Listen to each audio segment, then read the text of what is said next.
BlogTalk Radio.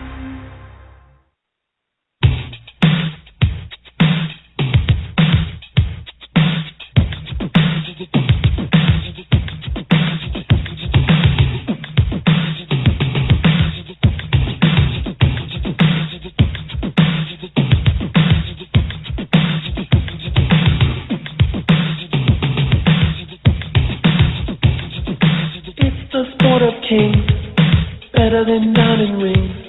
That's why we're here to sing football. Sunday in the snow, referees whistle blows. Weekend warriors toe to toe. Football. The old timers, do you remember the names like Bronco Nagurski and Night Train Lane? Bulldog Turner, my man Sam Huff in the snow and the mud. They were still real tough. Crazy Legs Hurts, and remember Raymond Berry asked me if they hit hard, and I'll say Berry. Paul, Christian, Buddy, Young Lenny Moore is them eyes-on. They seem to always score. Ed Sprinkle, defensive end for those years. Gene Big Daddy Listen was the man to fear. You have Steve Van Buren and Otto Graham. Johnny Unitas had the arm of a Superman. We had Charlie Trippy and Gino Marquette. If you're searching for a champion, they're your best bet. Which I could quarterback, like Johnny Lou Jack or even Sid Luckman, as a matter of fact. Do you remember Red Brains, the Galloping Ghost? He could do a 95 running coast to coast. You had Norm Van Brockton, a real great player, so swift with his moves that he could be mayor. Y.A. Tino, Allie Madison, hey, I remember all those guys from back in the days. It's the sport of kings, better than diamond rings. That's why we're here to sing football. Sunday in the snow, referees whistle blows. Weekend warriors toe to toe. Football, football, football, football.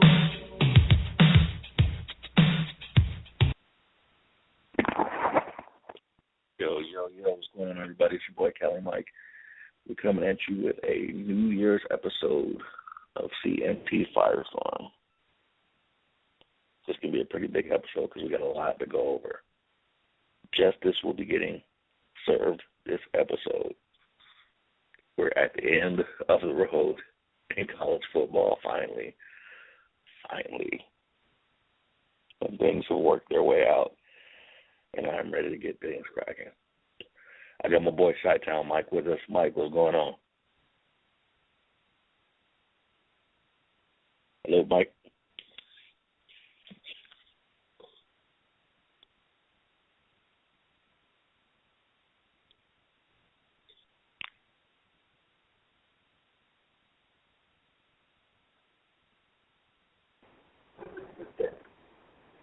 Looks like we got James on too. What's going on, James? Hey, what's up, though? Hey, could you do me a favor? What's that? Don't call me James for this segment of the show. Call me Jerry Stackhouse. Why is that? Because I know that Trey Wingo is about to come on the phone in a little bit. Okay. I think we also got Mike on here. Mike, you on there with us? I don't know what's going on with Mike's with this connection. We'll try to get him straight. Hold on one second, actually. Let me I'm back. I want to make sure we got all that in a row.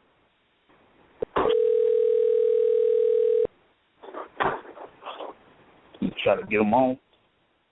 I'm getting everybody. I want to make sure we get all our ducks in a row. All right. Mike, you on? Hello? Yeah, still ain't get him. I don't know what it is. I know he has a new phone, so I don't know what it's doing. Yeah, I'll try to type it. Let him know Lisa. Call that doing some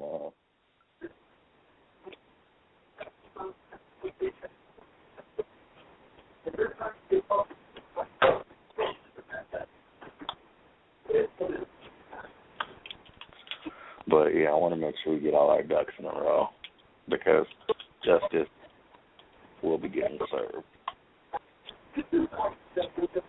Oh, and a silver platter, my friend. Oh my goodness, I can't wait. I know we're gonna have a couple of SEC dudes that ain't gonna want to call in right now, but I got a couple of Whoppers with cheese waiting for them that I'm gonna give them, and and I know I got a player core waiting for somebody too. Oh man, oh my goodness.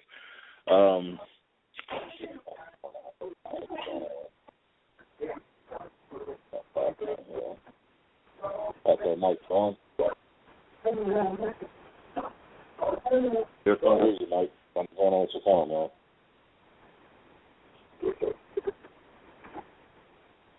Okay. Bob back in. Looks like we also got the mouth of the South, Tony Watley, with us. Watley, what's going on, man? What's up, people? Justice will be getting served today, Watley. Oh, whatever. Bring it. Justice will be getting served today, Watley. Bring it. I think I'm gonna march you. This is gonna be like the French Revolution. I'm gonna march you and Claus up to the guillotine and lay you guys down before I cut you guys' heads off. I am not even trying to hear all that. I want to start off with a couple of quick things. I thought Claus probably going to want to chime in on this too, but we just heard that Jameis Winston will be declaring for the NFL draft. His dad came out and said that he has played his last game at Florida State and that he's going to be going into this year's draft. Actually, I think this is the best thing for Jameis. I know people, some people are saying maybe he should come back. Like I said, I don't know. He has a couple little things to work on in his NFL game. Of course, he has a lot of maturing to do on his on the off the field issues. But I think it's the best move for him. I don't think he was going to be safe at FSU anymore. What do you guys think about? What do you mean by safe? Well, you've been to Tallahassee, man. It's a small town, and once you get kind of expose yourself and you get that target on your back, it's too easy to get in trouble. Like most of the dudes at Florida State, they would keep a low profile, like I said, because it's not a big city. It's not you got 3 or 4 clubs to go to, and that's about it. It's not Miami. It's not even. I don't know how y'all used to Gainesville. Maybe y'all be close enough to go to Orlando or something like that. But Tallahassee is nowhere else to go. So he's gonna have the focus all on him. You know what I mean? So I think getting out of that atmosphere, at least like I say, at least if you're gonna be in that atmosphere, at least get paid for it. You know what I mean? Right. And be able to hire, be able to hire people, be able to hire your own PR people. And hire people, because like I said, they got PR people, but, you want to be able to hire people that are going to be able to do the best for Jameis Winston as opposed to do what's in the best interest of Florida State. Yeah. Right. And everything that they've been doing when it comes to Jameis has been the best interest of Florida State, not Jameis Winston. Because all that matters to them is keep bringing them trophies in and keep bringing that money in and use him till they can't use him no more and move on to the next one. It's true. Mike, are you on here with us? Is it me or am I hearing a lot of background noise? Yeah, there's a lot.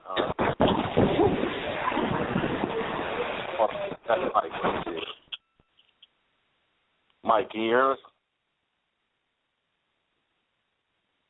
Mike, can you hear us? You hear me? Yeah, I hear you. You hear me?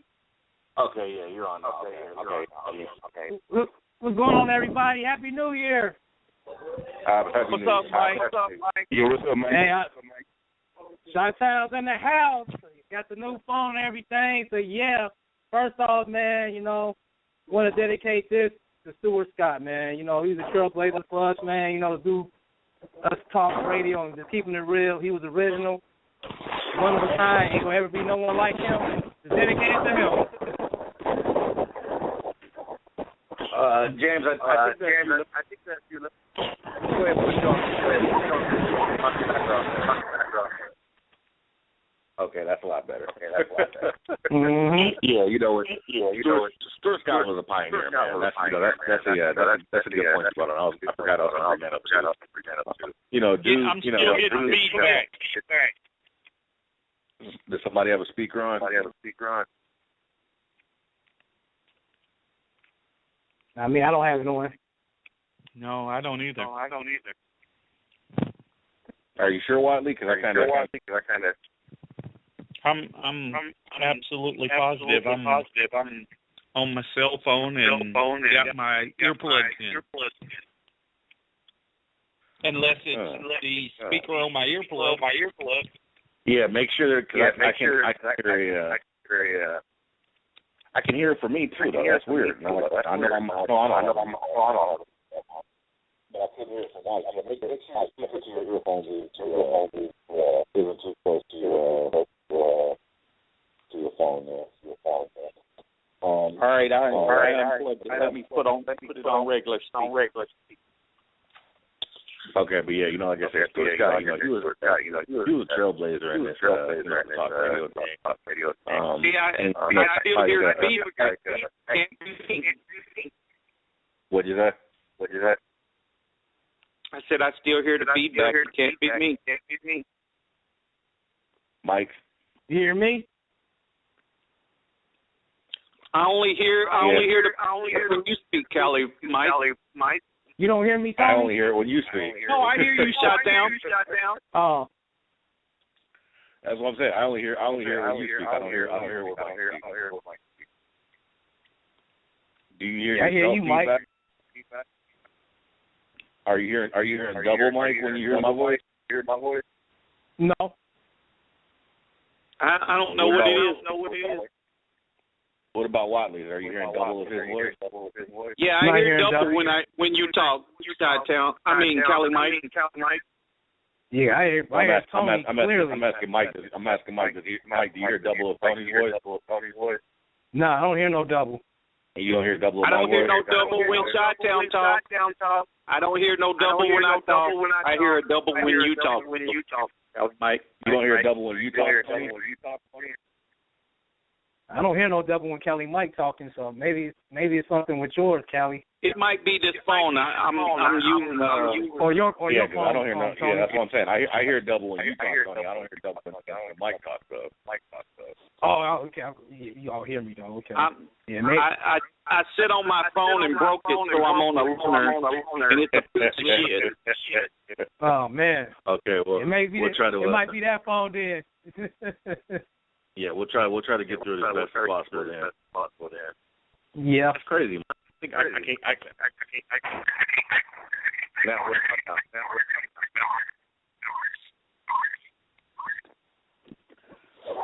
let me go get another. All y'all back. Okay, cool. I guess it's just me and you right now, Callie Mike. Yeah. That'll work. Well. Okay. So what are your thoughts about James going pro, man?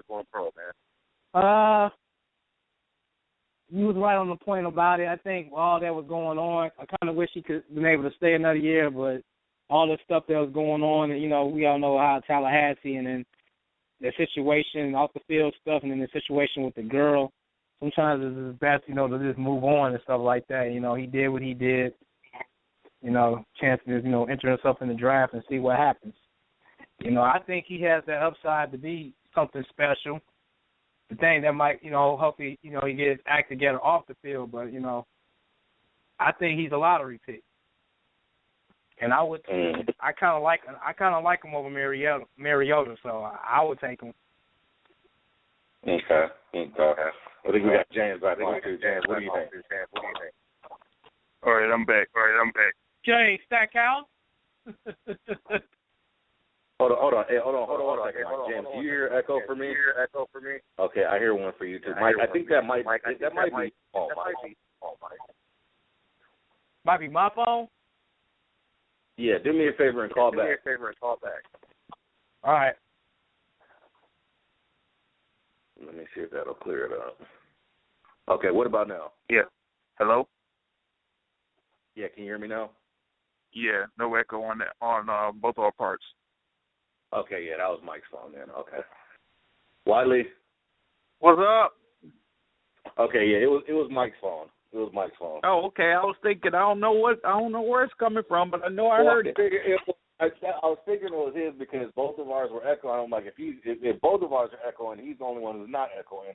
By default, that means both of our phones can't. It's the odds of both of our phones ain't. But especially both of our phones couldn't be broken. Then So right. I was sitting there thinking something wrong.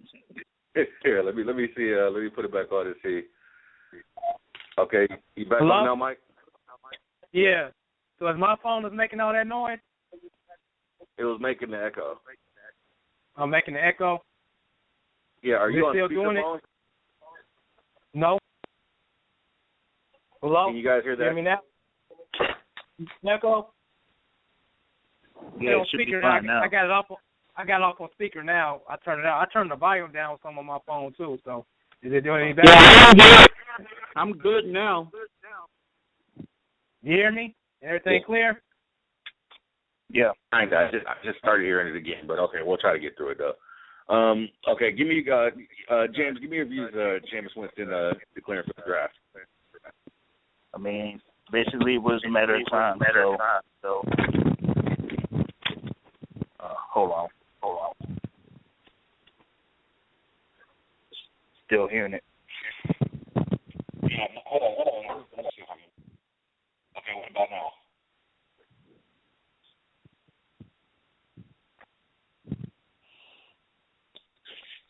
You guys still hear it now? I don't hear anything. I'm All good. right, testing. What about you, James? Nope, nothing. No echo.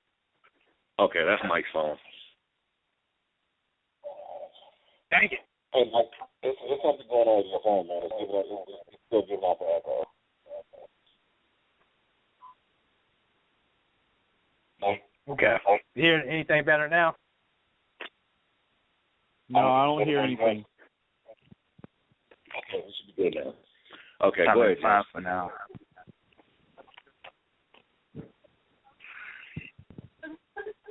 Yeah, go ahead, James. Hold Talking on. about Jameis Winston. Hold on. All right. Yeah, I was thinking that it was pretty much a matter of time. I mean, Winston's been in Tallahassee for about 3 years. There's only so much that you could do being a high-profile quarterback at Florida State University. He pretty much, reached his peak as far as, on the field and basically off the field. He can't get in any more trouble than he's already in without, getting away with it. So, especially when we get into the NFL right now. Exactly. And some guys, me being an SC fan, I've seen Leinart come back, and and basically he was supposed to be, if he would have left his junior year, he would have been a first, the number one pick. I've seen Matt Barkley come back. If he would have left his his junior year, he would have been a top 5 pick. So me, I'm definitely in favor of leaving. I think if you come back, you can only especially if you're a top pick, you can only hurt yourself. You can't if you're in the top if you're projecting in the top 5. You're not, the number one, like I say, the number one pick is fickle. It could be, it depends on the team. Nobody's going to be, but if you're projecting that top 5, I think you got to go ahead and make that move. And go, and take your chance to the NFL. Like I said, especially a guy like Jameis. I mean, like I said, I'd like to see him, mature a little bit more, but there's, almost I wish there was like a graduate school or something you could go to, or maybe go to Canada, maybe they had like a development league or something, but I mean, like I said, he's talent-wise, he's good to go. It's just, you want to make sure he has everything together in his head. But I mean, there's nothing else he can prove at Florida State. I mean, really, like I said, if he could have left after his freshman year down there, I mean, like I said, the longer you stay, especially if you start off at a high level, you can only go down. You know what I mean? You can't, like I say, once you win the Heisman your freshman year, unless you're gonna, You know, I mean, if you win the Heisman National Championship your freshman year, what more can you do? You know, I agree. I mean, it's like, you know, and to me, that's the kind of the scary thing about, you know, letting freshmen win the Heisman, because pretty much, you know, they don't have any, you know, I mean, what else Jameis had to strive for? He's already proven that he's the best player in college football. Yeah, when you get that national championship and the Heisman as a freshman, I mean, what else you got to prove in college? Exactly. Who can tell you? You know, it's like, what can you tell me? You know, like I said, especially when you know, and you already have people. He's gonna be the number one pick and everything too. So, you know, like I said, you know, and I hate to say it, I think that had a lot to do with the way he played this season. You know, but like I said, that's the mental part of it. You know, he's got to be prepared to come in there, you know, and give it, you know, his all, no matter what. You know, because you know, chances are if you're gonna be a top team, you're gonna be on a losing team, so your team might go 0-16 your first year. So you want to make sure that, you know, you're able to see that team through see them through the bad times. You know, I've said it before, and I'll keep saying it. Clausell keeps talking about how he's so damn cerebral, and I think he's got cerebral palsy because I just don't think this young man is very intelligent. And I think he is one of those people who, once he won that Heisman and that national championship, you couldn't tell him nothing. And when he got out there on that field, he thought he could do whatever the hell he wanted because he was a championship Heisman Trophy winner. And that's why he's been having issues with his coach this year, because he's getting out there and instead of running the plays the coach tells him, he's checking down and running his own plays, audibling, and the coach is calling him to the sideline and asking him, what the hell are you out there doing? That's not the call I You know what he said? You know what he said? He brought him up to him, and he said, if you don't calm the fuck down, you're going to the bench. Exactly, because he's out there doing his own thing. And I think it's all gone to his head. I think it's one of those situations of where the prestige and the notoriety and the Heisman has all gone to his head, and he thinks he can just be out there doing whatever the hell he wants to be doing. Free for all. Yeah. Yeah. I think it's crazy. I completely agree. You know, like I said, I think it's a point where, you know, like I said, he's gonna have to realize talent can only take you so far. You know, the rest is you gotta listen to some. You know, you got, especially when you get to the NFL, you're gonna have to listen to somebody, because you're not gonna be able to rely on just some. You know, everybody's talented in the NFL. Exactly. You know, and that's, like I said, that's why yesterday I was telling Clausell, I think, you know, he says Tampa. I'd like to see Jameis in Buffalo. You know, just so he can be up there and put himself up. You know, you get a good young team with 2 wide receivers. I mean, Tampa's a good situation because it's got, you know, Vincent Jackson and Mike Evans and Safari Jenkins. But, you know, as an organization, Tampa is not the best. The best organization. No, not even close. They're not going to. Tampa's not going to take Jameis Winston. They just hired a black coach. They are not going to take Jameis Winston. I guarantee you that. What about the former title Tampa, Doug Williams? I didn't hear that. You're kind of muffled. I said, well, they used to have the former pride of Tampa, Doug Williams. Yeah. Oh, yeah. You hear, y'all? I know it was about making that sound. My battery thing wasn't closed. I just closed it. Y'all hear me now? Is it clear? You're clear. Yeah, you're great. Yeah, you know, I mean, battery thing. I didn't close okay. the little cap. I just noticed it, so that's what was making all that sound. Yeah, they had Doug Williams for all them years, Tony. You don't think they're ready for another black quarterback? No, I mean, they got black quarterbacks, but what I'm saying is, and I'm just trying to keep it real, we are in the South. And it's hard enough that they hired a black head coach. But you have a black head coach, a black running back, a black quarterback, 2 black receivers, and not have an all-stock to be able to have their great white hope, that's not going to happen. That's just like if you go to Atlanta. You go anywhere in Tampa and ask them who the running back was for Tampa when they won the Super Bowl, I guarantee you half of them will say all-stock. And he wasn't even the running back. Why? Because in Tampa, they love that man. He is a hero. I'm serious. He was ultra back. I mean, he was bad, though. Shoot, Pride of 80% Joliet, Illinois. That boy was a truck. Mm-hmm. They love him down here. Let me ask you guys this question. I don't.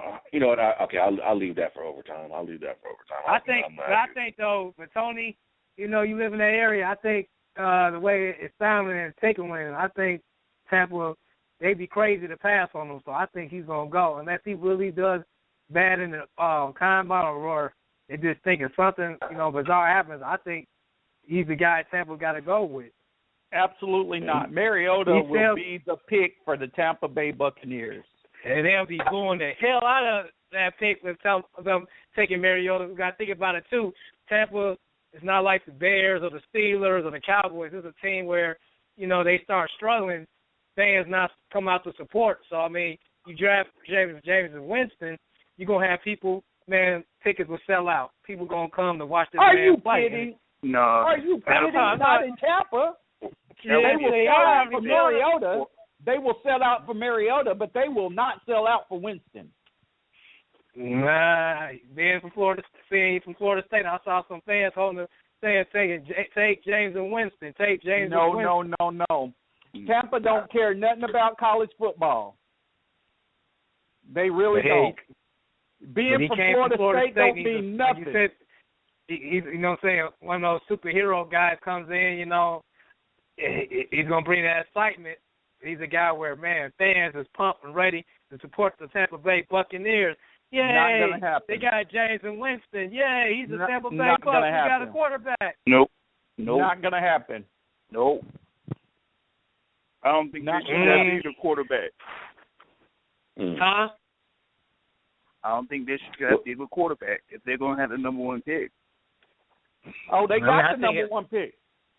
I think they need to take you, James. Or they should take Leonard Williams. They should take Leonard Williams, or they should trade down. Are you kidding? They should. Hey, they better not take a quarterback. Now with that offensive line they got, if they're gonna put him right out there first year with that offensive line, he will be destroyed. He will win. Okay, but they got other picks in the draft. You got 5, 6, 7 rounds. I get what James is saying on that, though. I mean, hey, but you know, I think we got Matt on with this too now. What's going on, Matt? You can't pass that up, though. Hey, y'all. Look at the St. Louis Rams. This is a man that I kind of think they should have went and maybe took RG3. You see how hurt Bradford is? Yeah, because you know. They're a quarterback away. Yeah, they don't have him. He's not the guy. But here's the thing, though.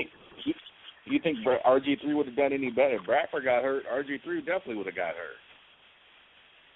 hurt. But Bradford was his brother anyway. RG3 got hurt. You know what I'm saying? Worse, you know, with his knee. You know, Mike Shanahan had him out there on pretty much one knee, and I still say Shanahan kind of messed him up. Well, I think RG3 needs to fall back and be a backup quarterback. Or the mediocre starter that he is. Just RG3 is a grown man. He, you know, like I said, he, you know, you had people telling him what Shanahan was. You had what's your boy? Your boy McNabb was telling. McNabb was saying. Yeah, he was. I mean, and think about it. He literally told RG3 what Shanahan was going to do to him, and then the shit happened. You know. And then but that wasn't the problem. The problem was Dan Snyder forced the hand of Mike Shanahan to pick RG3 with that 3rd overall pick. right? So what did he do in that next couple rounds? Picked up Kirk Cousins. So that should have told you something. Because, remember, go ahead, man. Griffin was already damaged goods at Baylor. He already sat 1 full year out in Baylor with that leg injury. So it's like, wait a minute, you going to pick a quarterback that had that? You better have a good insurance policy to back that up.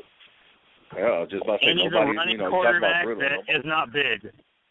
Look at the frame on RG3. He's not made to run. Man, I'm on. He's a running quarterback. I'm on. Claudel. I'm on, man. I'm sorry. I was listening to it. I was getting some work done. I was listening to this. I couldn't wait, man. Let's get started, man. Let me address some of these points that's been going on. Hold on. Okay, I'm gonna let you talk. I only got a couple minutes. I only got a couple minutes. Let me go ahead and Before I want you to stay on. I want you to hear what I got to say too, Mike. Matt. I want you to hear what I got to say too, Matt. So keep going. All right, go ahead. No, you can talk first if you want to. A few minutes. Like, I know, so I'm literally going to talk and then probably hang up. So go ahead. Okay, go ahead. Okay, first of all, let me just get Matt's issues. First thing, of course the Bucs should draft Jameis Winston, and I hope the Bucs don't mess this up because, like I said, he will be a superstar player in this league. I know Leonard Williams, he's a game changer. I like Leonard Williams. But I'm saying you can get Leonard Williams in the next few drafts. You cannot get a Jameis Winston. A Jameis Winston only comes every 10 years. Okay, I understand, James. James, I understand what you're saying. I understand what you're saying with that offensive line. Put Glennon back there and let him get beat up. Hold on, put Glennon back there and let Glennon get beat up all the time. And then while they shore up their offensive line, and then when Winston's ready, they can go. Okay, so my thing is this. Get Jameis Winston with the number 1 overall pick and energize the fan base. I understand the racial implications, Wiley. I got that. But once they start winning, then things will start rolling on. People will start coming back to the games. Now, let me start James' points right here. You're talking about his attitude or something like that, how he got an interaction with the coach or something like that. No, what happened during the game was Winston was upset in regards to how the game was going, and then Jimbo Fisher said, hey, if you don't calm down, I'm going to bench you. But Jimbo Fisher said it wasn't that big of a deal. He said that at the post-game conference. Also, Jimbo Fisher has already said he is proud. He is blessed to have Winston in his life. So, I mean, for you to say that he gets an attitude, that's off base. Now, you can laugh all you want to. It's the truth. He clarified that. It's on video. It's on tape. You can look it up. Now, Wiley, let me get to your point here. Let me finish. Wiley, let me get to your point. You said he's stupid. Okay, his guy has a 3.5 GPA, an academic All-American. And you're going to say, an academic All-Star. And you're going to tell me this guy is stupid. He's a cerebral quarterback, a pocket passer.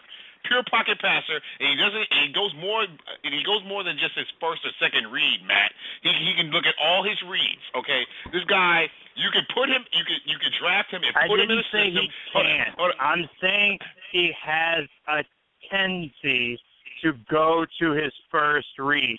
He relies heavily on the slant, the dump offs to the running back, and the tight end.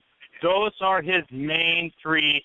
And those are usually his first read. Those are usually what his first read is. And then Clausel walked up and realized he boo-booed on himself. Let me no. And then hold on. Okay, I'm not even go there no more.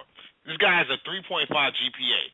You're gonna say that he does. You're gonna say this guy's a cerebral quarterback. You're gonna say the Tampa doesn't want a black quarterback and a black coach, Watley. I mean, Mariota is technically black if you want to look at it like that. Okay, but they don't technically look at it that way. You said they love Mike Allstott. That's what you said. You said they love Mike Allstott. They love Derek Brooks in Tampa too. You know that, right? So Derek Brooks was the quarterback. This is what the Bucs should do. Draft Jameis Winston with the number 1 overall pick. You can play that music all you want to. Draft him with the number 1 overall pick. Shore up the offensive line second. That's what you should do second. Don't do the offensive line first and then Jameis Winston second because Jameis Winston doesn't come every so often.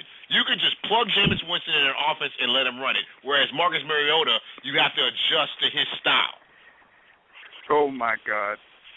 What? Oh, my God, nothing. It's the flat-out truth. You know it's the truth. Go ahead and say what you got to say. Go ahead and say what you got to say. No, what I really want to do is go over this Rose Bowl game. That's what I really want to do. So well, let's can we go. We can do that. We can do that. I'm cool with that. We can do that. And I talked about it last night with what's the guy's name?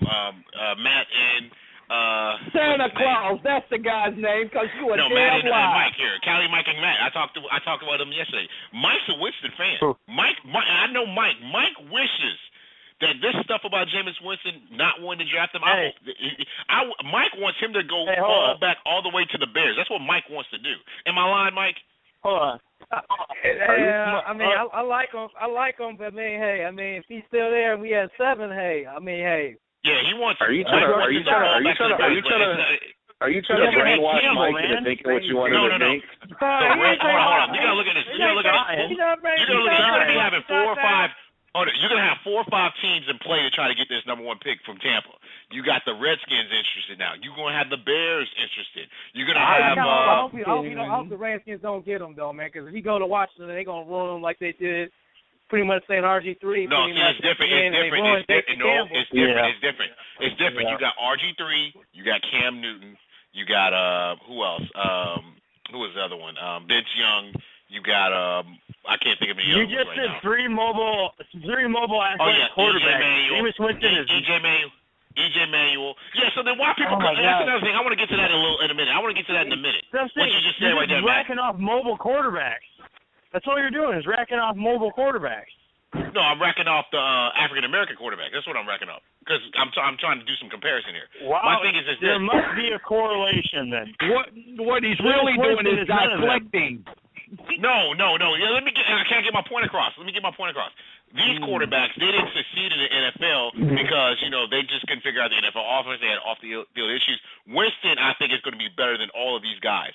Because he ain't got no off-the-field issues, right? Why not? This guy because he ain't got no off-the-field issues, He was more right? NFL ready. He was more NFL ready than these other guys were. Vince Yes, Young, most because he ain't got no off-the-field issues, right? I think we can call RG3 pretty much. Jameis Winston has his girl up on his back. He does, and it's going to go into the league. He's going to, like I said, he's going to be the Allen Iverson of the NFL. People are not going to like him. No, that's what he'll be the Mayweather of the NFL, and he'll be very lucky if he ends up as the next Donovan McNabb. He'll be very lucky if he ends up there. I think he's the next Buster Douglas of the NFL. Yeah, whatever. He said you think he'll be good to be Donovan McNabb. Hold up, Donovan McNabb had a very good NFL career. You know that, right? Did you? Are you finished with your tutorial? But Go ahead. You can talk. I'm gonna let you talk, and then I'm not gonna say anything. First of all, when it comes to NFL franchises, the most overrated thing is ticket sales. Only thing that ticket sales do, and they sweat ticket sales so much, is because if you don't get the sellouts, you lose the TV money too. That's why they give a shit about the ticket sales. It's not that the stands are freaking empty, because let's face it, the Glazers bought up the rest of the tickets to make sure that it was a sellout. They didn't sell out. The Glazers bought up season tickets. They did those in years past.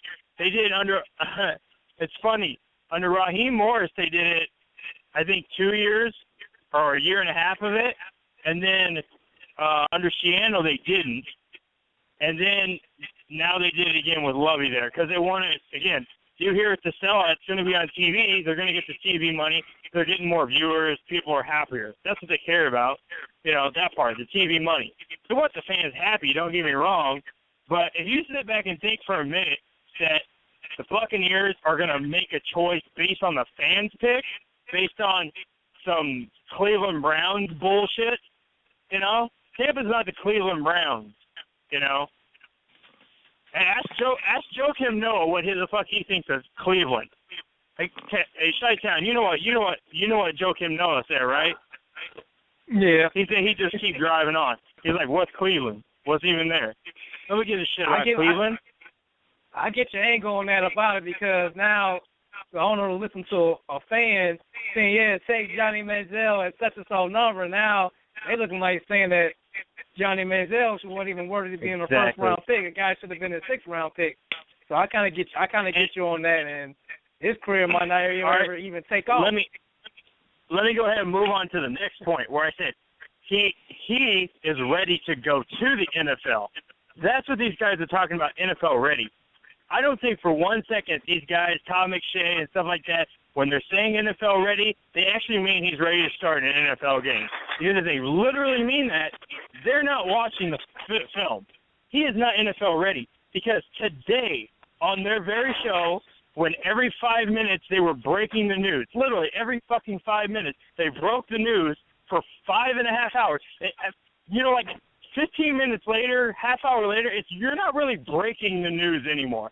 Everybody fucking knows within 30 minutes to an hour of what's going on. When 5 hours later, breaking news, Jameis Winston is going to the NFL, it's not really a fucking surprise, but we're going to break it every 5 minutes, you know. His trainer, the guy, his personal trainer he's worked with in the offseason said this today. He said, Jameis Winston, yeah, there's a few things he needs to work on.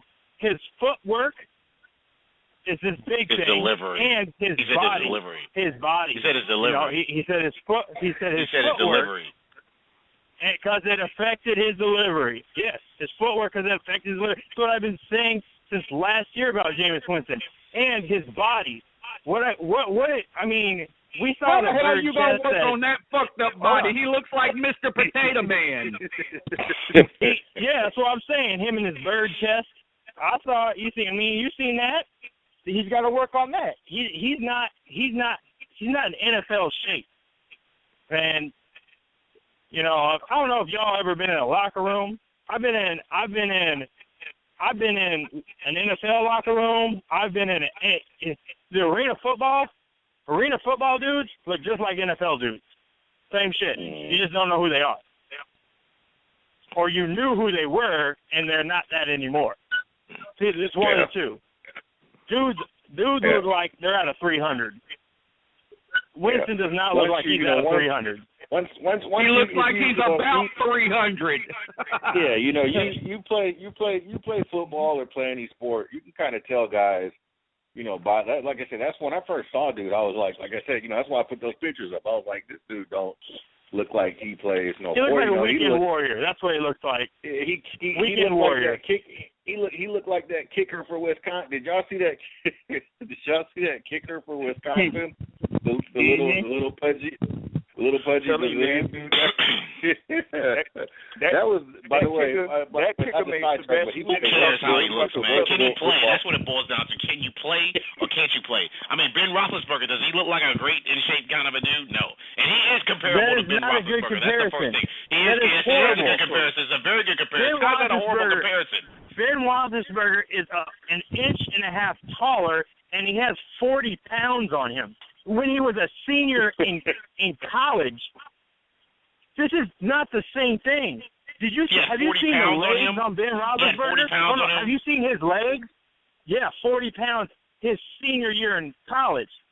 Yeah. He built like he built like a tight end too, though. Big Ben is a big dude. Have you seen the legs on this guy? That's why he sheds off tacklers, because he's like a fucking tree. That's why. He's like 6'5.5", and he was like 240. I mean, he's more than, if he's 240 now, he's a more built 240 because, yeah. Go check out. You can go check it. Don't take my word for it.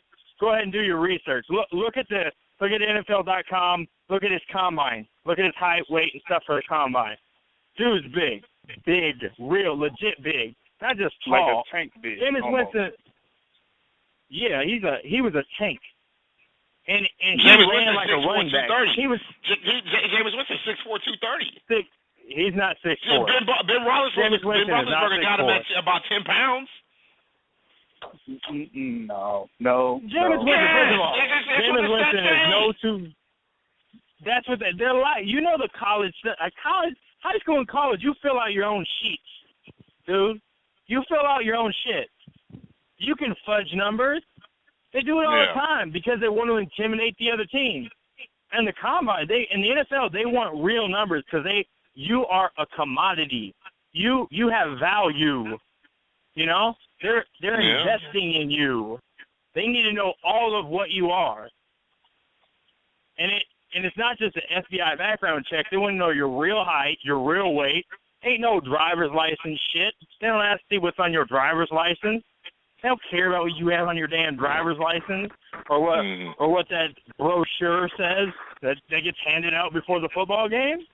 Well, Nobody let's cares just about disagree. they want to know the real stuff. Let's just disagree with the height comparison, because I think it's a comparison in terms of build. What else? It's a horrible comparison. Well, what else? What else outside the size? What else? Okay, let's go back to the Bucs. Well, I want to say this too. I want to say this. Body, the body type. You do have certain dudes who, no matter how athletic they are, how much they work out, their body's only going to look a certain way. You take a dude like you look at like Tyron Smith at the Cowboys, the left tackle. I saw that dude in high school, and he was built like a bodybuilder, and I ain't never seen an offensive lineman built like that. He was a Tony Mandridge type of build of kind of dude, and he's super athletic though. But you might get somebody like Warren Sapp. When Warren Sapp was in the league, he was just as athletic as about any player, pound for pound. But you look at his body, Warren Sapp looked like he just walked off the. He was. Just walked off the street. Sapp was different. Sapp just had a gut. That's what I'm saying. Sapp was built. You put Sapp next to Ndamukong Suh, and you'd be like, who's the NFL player? Everybody's going to point towards. Yeah, I know. The thing with Winston. I've met Sapp a few times. Yeah, the thing with Winston is By the way, Sean King. I think Sean King's a little bit bigger than Warren Sapp now. Just throwing it out there. They was both wearing red shirts at training camp, and I was like, "Oh, there's Warren, and who's that?" They was like, "Oh, that's Sean." It's like, Sean King? That's Sean King? Wow. Like, damn. Yeah, he was skinny at Tulane too. But Winston, I think he's bigger than Warren Sapp now. Yeah, Winston, his body type could lead. His body type could lead towards, is he putting in the work in the off season to try to work out? That's what I'm saying. And that to me that was another red flag. I mean, you got like I said, I don't want to compare him to Johnny Manziel, but I mean, look what you can tell Manziel is not putting in the work. You can tell that. Joking and thinking of the game, partying, and all that. I'm not saying Jameis is that type of guy, but it's like it's clearly you can't get to the NFL and just rely on talent. That's Well, the thing is this, man. The guy plays two sports. He plays baseball and football. So that's maybe a football regimen may be different than a baseball regimen. So you got to look at it like different. That. It is different. It's much different.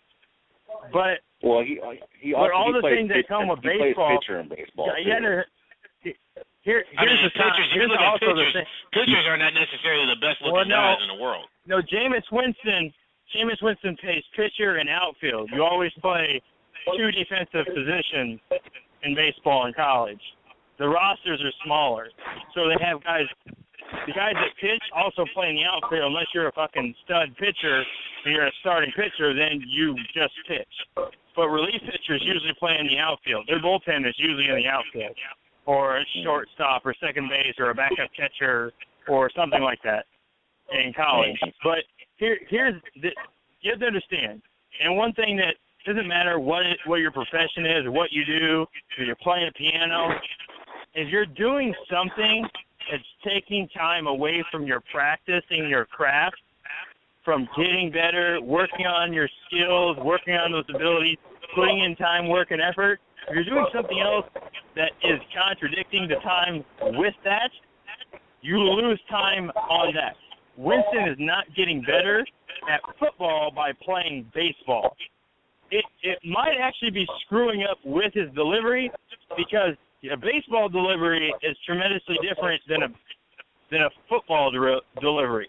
So it's a football delivery is more like a golf swing. The body movement, the hip movement, it's more like a golf swing, whereas a pitching throw is completely different.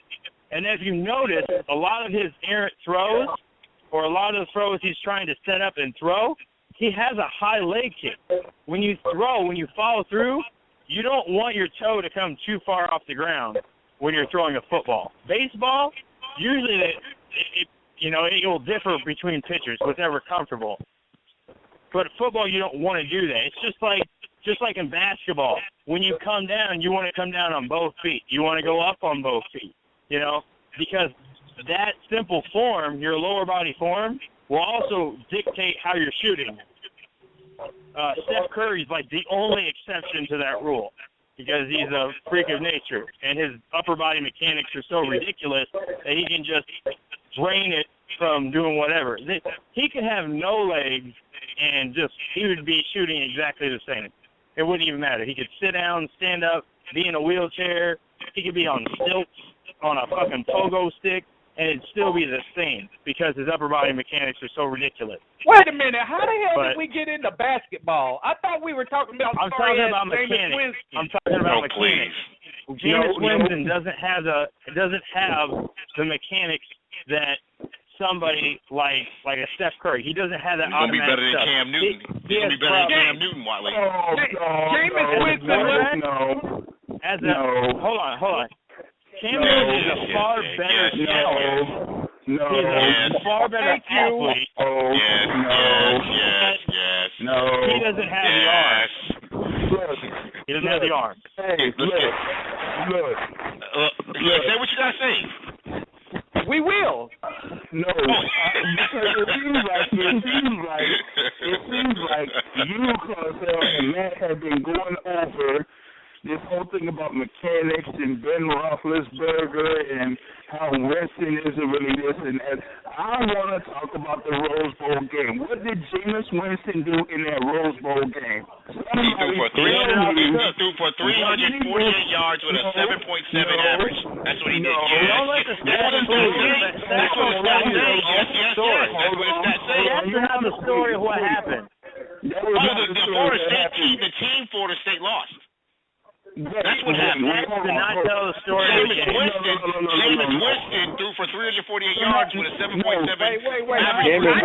I just want to know whose fault was it that they lost, Claudel? Whose fault was it? Florida State's defense fault. It was the Florida State defense fault. You can say what you want to. I'm telling the flat out truth. It was the Florida State defense fault. Go say what you got to say.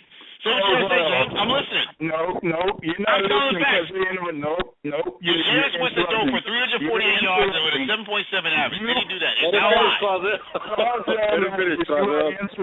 I'm letting you finish. Go. No, you're not paying full attention here, all right? How many summers did Jameis Winston have in the game? Number one. Number two, how many interceptions did he have in the game? Number three, how many times did he miss receivers out there in the field? Number four, how many deep balls did he throw that were way off? So he threw about 338 yards that he had in the game. 338 yards. Yeah. Okay, let's go over this. How many times? Hold on. Let's go over this. How many times did the receiver drop the ball? No. How many times did the receiver drop the ball? How many times did the fumble? How many times did the running back fumble the ball? How many times did the receiver drop the ball? Yeah. So why don't you talk about that, James? How many times did the defense give up all these yards? Why don't you talk about that, James? Tell me that. That was a team loss. Okay. Jameis Winston. Hey, what you gotta say, Shottown? Say something. What you gotta say? Everybody be quiet. I want to hear Carl's questions. I told you. I want you to answer those questions. You didn't tell me 20 questions. How many times did the running back drop the ball? How many times did the receivers drop the ball? No. Yes. How many yards did Florida State's defense give up? Tell me that, James. Hey, so you want to ask that question? Who was the person that said that Pac-12 defense was overrated? You're breaking up. I can barely hear you, too. You're breaking up. I can barely hear you, to be honest with you. No. Who said that Pac-12 defense was overrated? Hey, Claudel, you do realize we still got a whole nother hour, so you I can know. I'm ready. I'm ready. Come on. I'm waiting. Bring it on. I ain't backing down. Bring it on. I ain't backing down. Bring it on. David, too. I know you listening. Bring it on. I don't care. My thing is this. You got to get it. You can yell all you want. You got another hour. Shottown. Say what you got to say. Shottown. No. I was just saying that was a team loss, man. Say it again, Shottown. Say it again, Shottown. That was a team loss. Florida State played like shit. They played like shit. They Florida State. Did Winston play bad? Did Winston play bad? Shottown? Hell yeah, he played bad. Other than that one play, he had that turnover. I mean, he did what he had to do. Exactly. Jameis Winston, he didn't have a bad game. Quarterback's gonna get He didn't have a bad game, Wiley.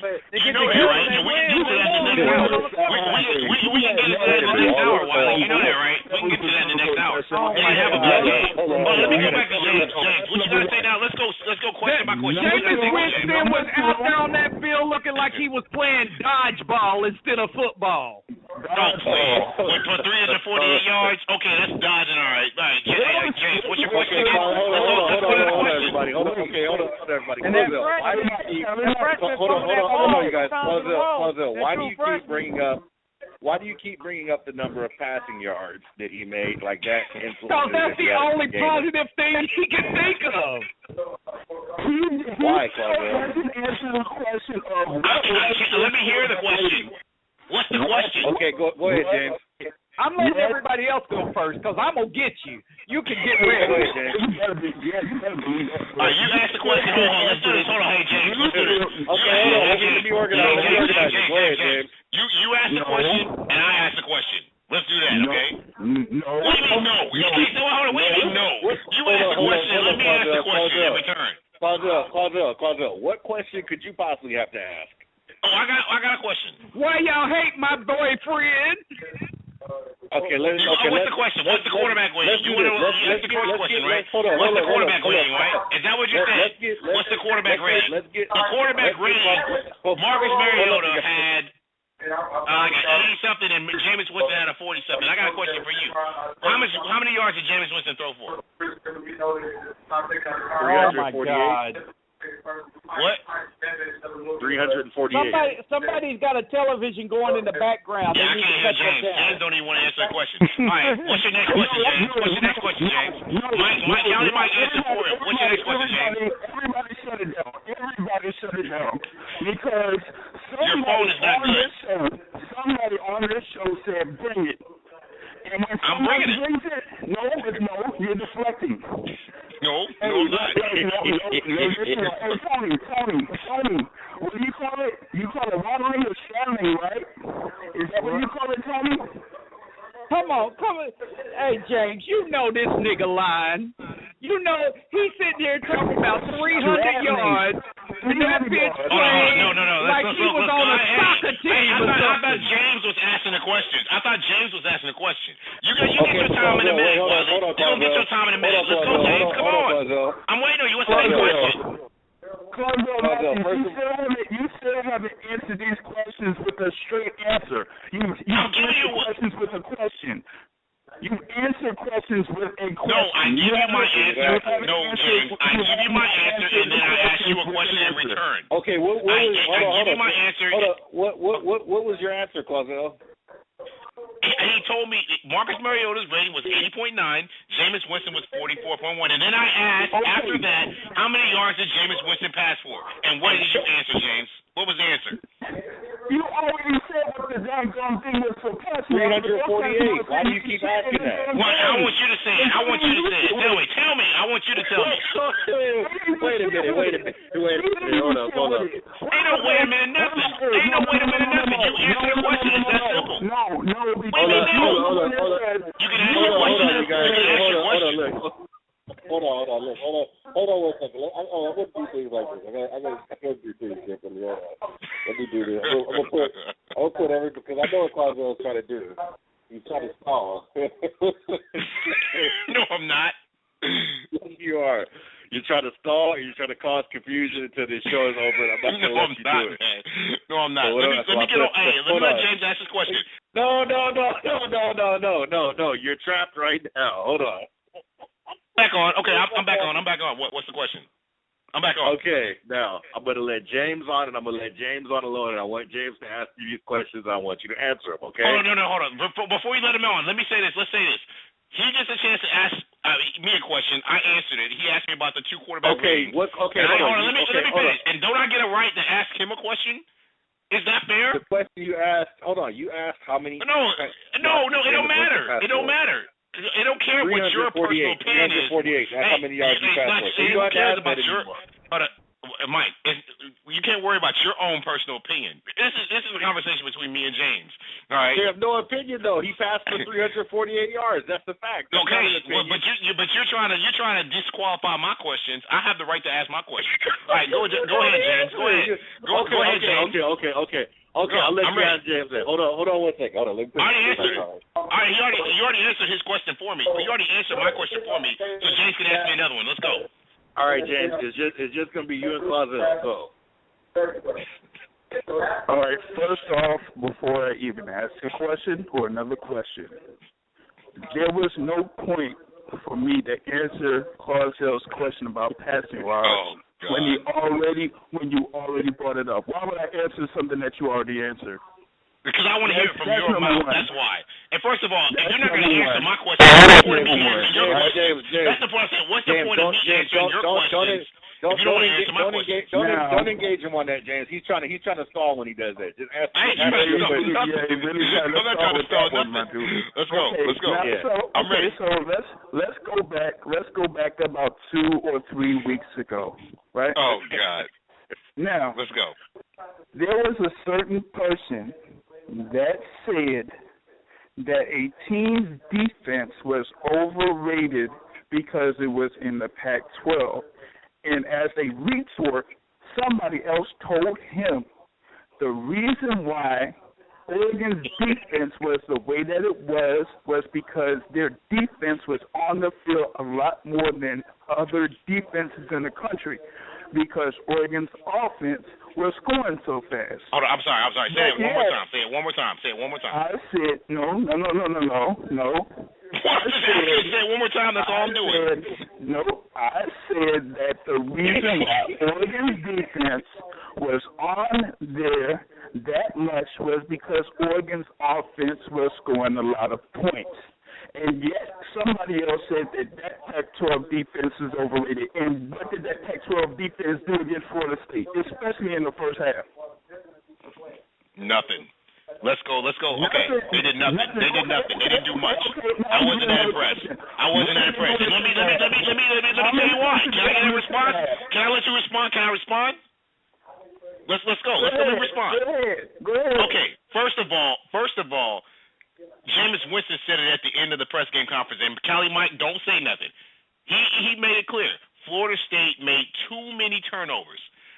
Jameis Knee was on the one. That's one. Dalvin Cook dropping the passes 2 times. The receivers dropping the passes for an interception. Okay, Florida State and Jameis Winston made a one costly play where he fumbled the ball himself. So, Florida State made too many mistakes in regards to turning the ball over and Oregon capitalizing on them. That's what lost the game for Florida State. That's why I'm not done yet. Okay. But at the same time, Oregon's defense, if you looked at the game throughout the game with Jameis Winston, because Florida State had more passing yards than Oregon. Oregon's defense could not stop Florida State's offense. They couldn't do it. The issue was Florida State made mistakes and Oregon capitalized on them. That's what happened. And then even in the third quarter or whatnot, in the fourth quarter they gave up. Okay, you go next. Oh my God, nothing, Wiley. You go next. Nope. Let's go. All right, now that statement, those overall statements that you said were absolute bullshit. That's not bullshit. Tell me why. Tell me what I'm saying is lie. Okay. Number one, in the first half, right, Florida State had the ball in the red zone at least 3 times. 3. They didn't score any touchdowns in those 3 times. That's number one. Number two, there was something else that I mentioned earlier about a key to the game for Florida State. That person was Rashad Green. What did Rashad Green do in that first half? He barely made any plays in that first half. He maybe had 1 catch for like 5 yards. Anything else was behind the line of scrimmage, and he got stuffed. Number 3, that thing about Florida State making mistakes is bullshit. That means he ain't even giving credit to that Oregon defense. Like I said, there was 1 unforced turnover by the Florida State Seminoles. 1. And that was by Jameis Winston when he gave up that fumble, and that was returned for a touchdown. When Dalvin Cook that was 1 force. That was 1 unforced. No. I let you respond to him because I'm not done. Okay, go ahead. When Dalvin Cook had his first fumble, he didn't just give that ball away. That ball was taken from him. That second fumble that he had, he didn't give that ball away. That was taken from him. That receiver, was that Bobo Wilson that had that turnover? Hey, he didn't just give that ball away. That ball was taken from him. That's called turnovers forced. They didn't give that ball away. They didn't make those mistakes. Oregon's defense stepped up. And you know this. You don't want to give them credit because you don't want to take the fall for saying that Oregon's defense was overrated. When we said for the longest time, you haven't seen. Overrated. Wait. If they were overrated, then I'm waiting. You can finish what you say. Finish. How come Florida State only scored 3 points in the second half, basically? Other than that one touchdown, how come they couldn't score again? That's 20 points better than Florida State defense or Florida State's offense. 20. They gave up the game. That's why. They gave up. That's why. They gave up third quarter. Let's do this. Okay. Well, let me respond. This says Florida State. If you look at the passing yards of the game, Florida State as a whole threw more for passing yards than Oregon did. Do you understand that? That's one. So that tells me right there. That Oregon's defense could not stop Florida State, or particularly they couldn't stop Jameis Winston. That tells me that right there. Wait a minute. No. Can I finish? Hey, you got your time to talk. Let me finish. No. You got your time to talk. Let me finish. Thank you. And this is between me and James. You got the next hour, Cali Mike. Okay, I got you next hour. Now, first thing, Florida State threw for more passing yards than Oregon. So that means that Oregon could not stop Florida State's offense.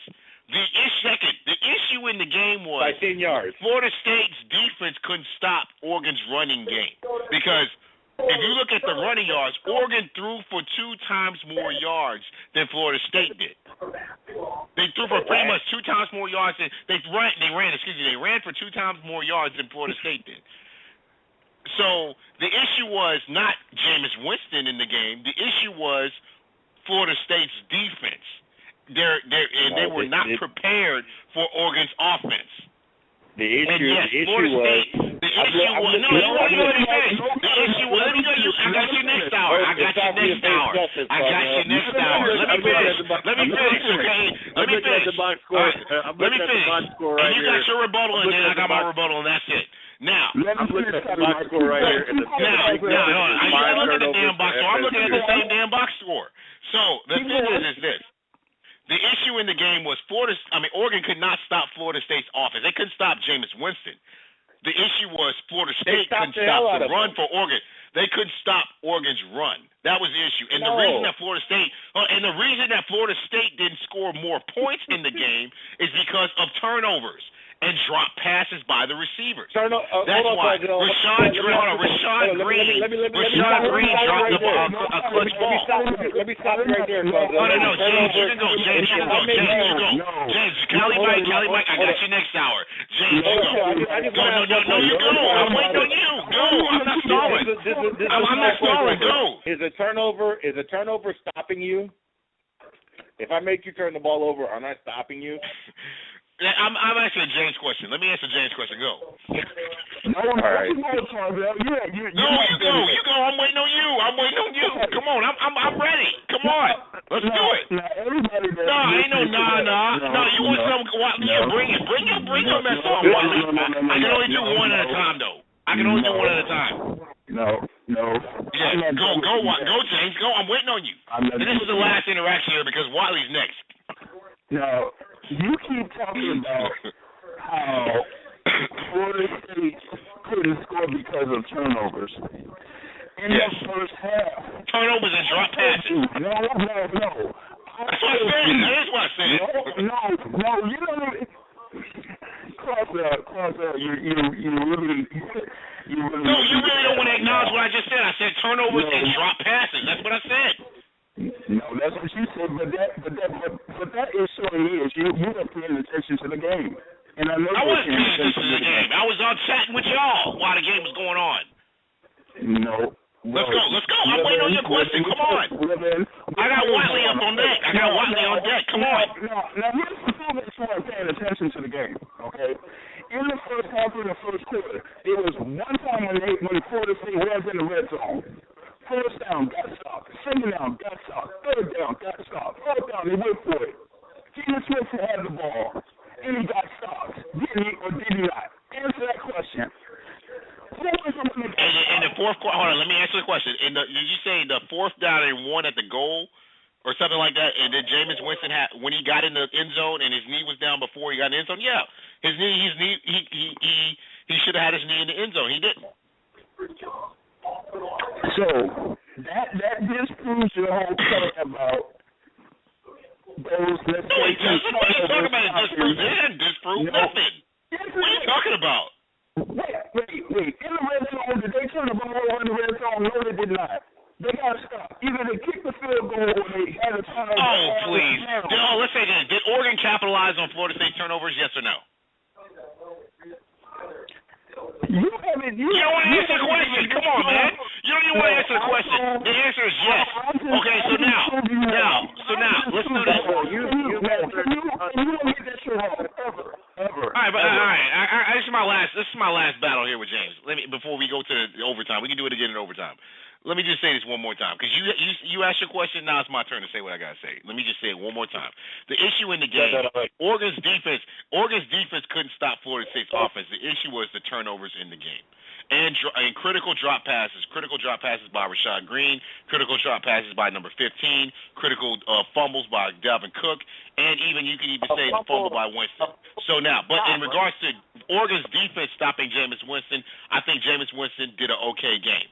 I don't think it was his best game, but I don't think he played like crap like Watley's about to argue with me about.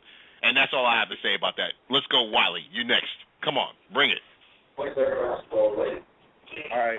Good old Watley. Let me in. Come on. Yes. Nigga, you tripping. What? You asked your question, I asked my question. No. Let's go. Like you said, if we go do back-to-back, then let me go first. You go. First and foremost, for the last month, haven't I told you that yo nigga sucks? And I told you Mariota would be better. And I told you face-to-face, Mariota would whoop that nappy-headed nigga's ass. And did he not do it? No. Yes, he did. Who won the game? That doesn't mean that Mariota would whip his ass. That doesn't mean Mariota would whip his ass. Oregon won the game. Oregon won the game. That doesn't mean that Oregon. Dugout didn't win the game. Hold on. You said your question. Let me ask my question. You said your question. Let me ask my question. Hold on. You said your question. Now it's my turn. Oregon won the game. I answered your question. Now it's my turn. Let me say my thing. Just because Oregon won the game doesn't mean that Mariota whooped Winston's ass. That's not true. Okay? Oh, so you gonna tell me every person who watched that game would tell you Look at Watley. He's stalling. Well, look at Watley now. He's stalling. Let me finish what I gotta say. Now, like I just said, just because Oregon beat Florida State doesn't mean that Mariota whooped Winston's ass. If you look at passing yards, if you look at completion percent passing yards, ain't nobody talking about no statistics. Yes, we are. Can you be quiet? Let me finish my point. You get the point. Let me finish my point and ask the question. Now, let's go. If you look at passing yards, Winston did better than Mariota. Winston if I look at areolas, who's got the bigger titties? Come on, I'm not trying to hear all that. Let's get down to the nitty-gritty. The Oregon team won the game, James. The Oregon team versus Florida State's team. All right, Winston did just as good as Mariota throwing the ball. Now, let me say this question here, and I know why. Let me say this question. Mariota. I'm going to translate this a little bit to the NFL, too. Mariota was throwing to wide open receivers. Winston was processing. Hold on. You won't even let me finish. That's the problem. Winston was throwing in tight windows. Winston was throwing in tight windows, doing second and third reads in the game.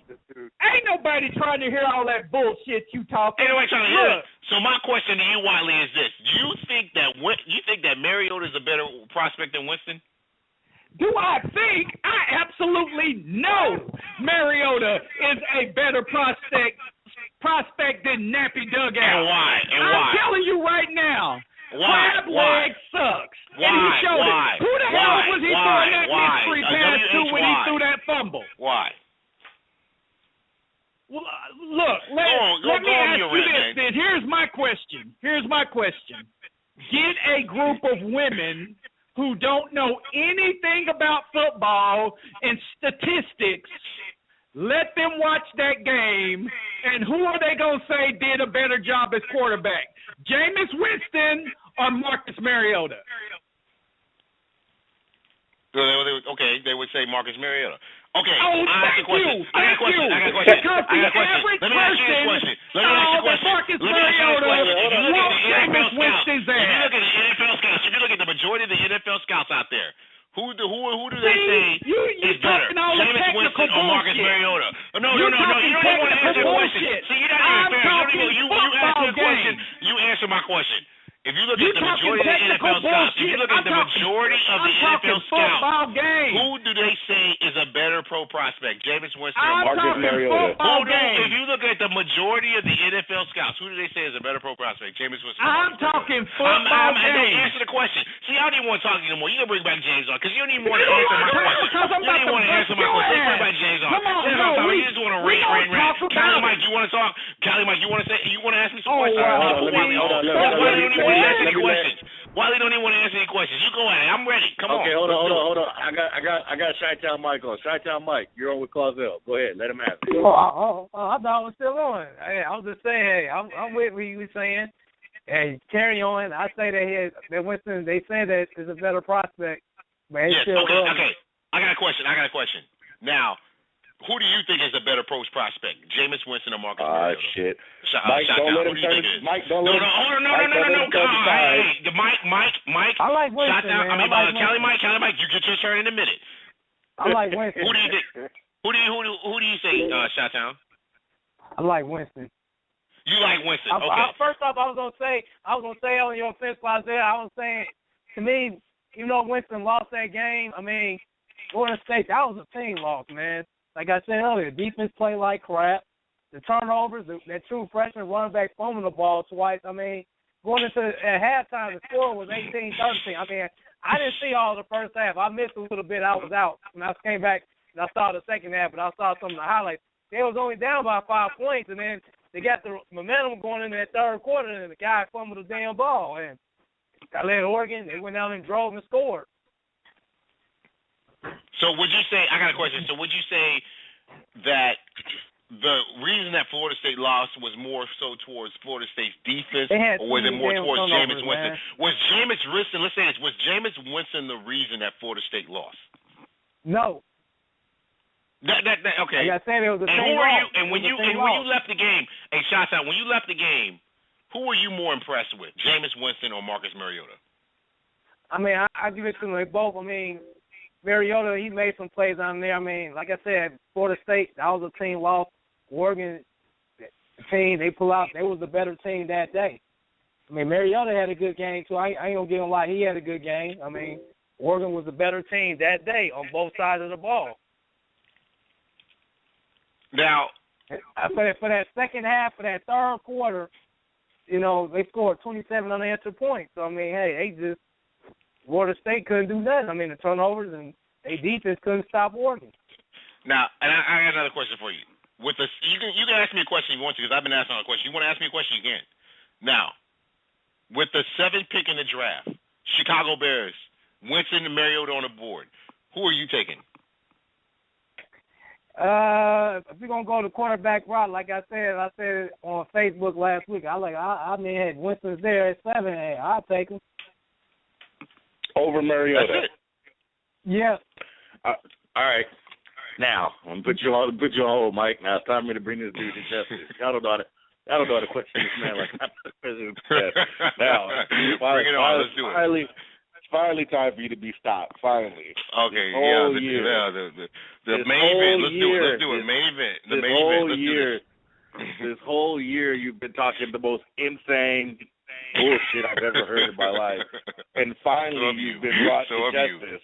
And you're having this nervous breakdown. You're having like this nervous breakdown because I know you can't believe it. You still can't believe this happened. I know it. This was your worst nightmare to happen. Now, besides Jameis Winston, the Florida State getting outclassed and outplayed by Marcus Mariota and the Oregon Ducks. Okay, outclassed. I'm waiting on one. Let's go. They also showed high immaturity by Jameis saying that they beat themselves, and 80% of the Florida State players refusing to shake hands with the Oregon players after 80%, it's 70%. But keep going. Somebody was counting 70, 80, don't matter. Let's go. The vast majority of Florida State players ran off the field and refused to shake hands like girls. And then after the game, Jameis is going to say, "We beat ourselves," which to me is a cop-out and a cowardice move. You don't beat yourself and the other team scores 60 points. That's insane. Okay, I'm waiting. You going to ask a question? For you saying that Florida State, for you saying that Oregon never stopped Florida State, what happens when you stop a team 3 down? What happens when you stop a team 4 downs in a row in football? What happens? They punt the ball. That's what happened. Or 4 downs in a row. What is that called? The ball over. And what is that called? You punt the ball over. Turning the ball over, right? Oh, turning the ball over. Okay. Okay, now let me go my question. So a turnover. Now, first of all, you already asked your question. Now I got a chance to ask me one. Hold on. No. Now, first of all, you already asked the question. I got a chance to ask one. This isn't going to go the way you want it to go. This isn't going to go the way you want it to go. No, because you wanted to go the way you want to go. That's why. You wanted to go the way you want to go. You already said what you got to say for 5 minutes. Let me say something. Let me say something for at least 2 minutes. Can I get 2 minutes in? By virtue of the score of the game, things have already gone the way I want to. That's the only way I'm going to have it. Let me go. First of all, let me say this. Let me say something real quick. You can't rant. You can't rant and rant and let me respond. You can't rant and let me respond. Let me respond. Let's go there. First of all, Florida State's team lost to Oregon's team. Jameis Winston was not the fault. Jameis Winston was not the big fault. According to you, you won't even let me answer. See, that's a problem right there. You're acting like Watley now. According to you, won't even let me talk. You won't even let me talk. According to you. You won't even let me talk. According to you, that's is Jameis Winston the leader of Florida State's team? Yes or no? Yes. Now, let me finish. Okay. Let me go. Let me go. Now. Yeah. When you want to criticize Jameis Winston at that press conference, first of all, he was just being straight up on this. And honestly, it was the flat-out truth. The issue was Florida State beat themselves. That is what happened. Okay, and I think if those teams they made too many turnovers, they made too many mistakes. That's what that means by beating. What do you mean make too many turnovers? So they just what do I mean? They gave the ball away. That's what I mean by that. That's what I mean. So did they give it away or did they give it away? No, let me finish. Can I finish my statement? Please. No, I don't want to go off tangent. If you're going to start making false statements, I'm going to stop you. You won't even want me to let me speak. That's the problem. You're acting like Watley now. Come on, you won't even let me speak. Come on. Now, don't make false statements. That's all you have to do. I'm not making false statements. I'm telling you what false statement I just make. When you say that they gave the ball away, the ball was taken away. It's called a turnover. Whatever. They turned the ball over. Let's just put it that way. Did they turn the ball over? Yes. Thank you. That's fact. So now, you don't even want to answer my question. Threw the ball on the ground? Now, Jameis Winston was just telling the flat-out truth at the press conference. He said they made too many mistakes. They made too many mistakes in the game, which cost them the game. So I think if they played out of 10 times, I think Florida State would have won the majority of those games. I think that Oregon made too many mistakes. They made too many mistakes, and Oregon capitalized on them. And then eventually, when the game got out of reach, Florida State gave up. And that's what happens. James, that's what happens a lot of times. Did Jameis Winston throw the ball over his head? These teams, because they always keep these up-tempo games, and then it just sort of once they get up ahead, the team just gives up. But okay, I think let me ask you this question. Why did I'm not done yet. I didn't even get a chance to ask my question. Why did Jameis Winston throw the ball over his head? That's the problem. You don't even want to give me a chance to ask my question. You didn't ask the question. You start making. You didn't ask the let me question. do it. You start making a you long got a chance to statement. ramble at the mouth.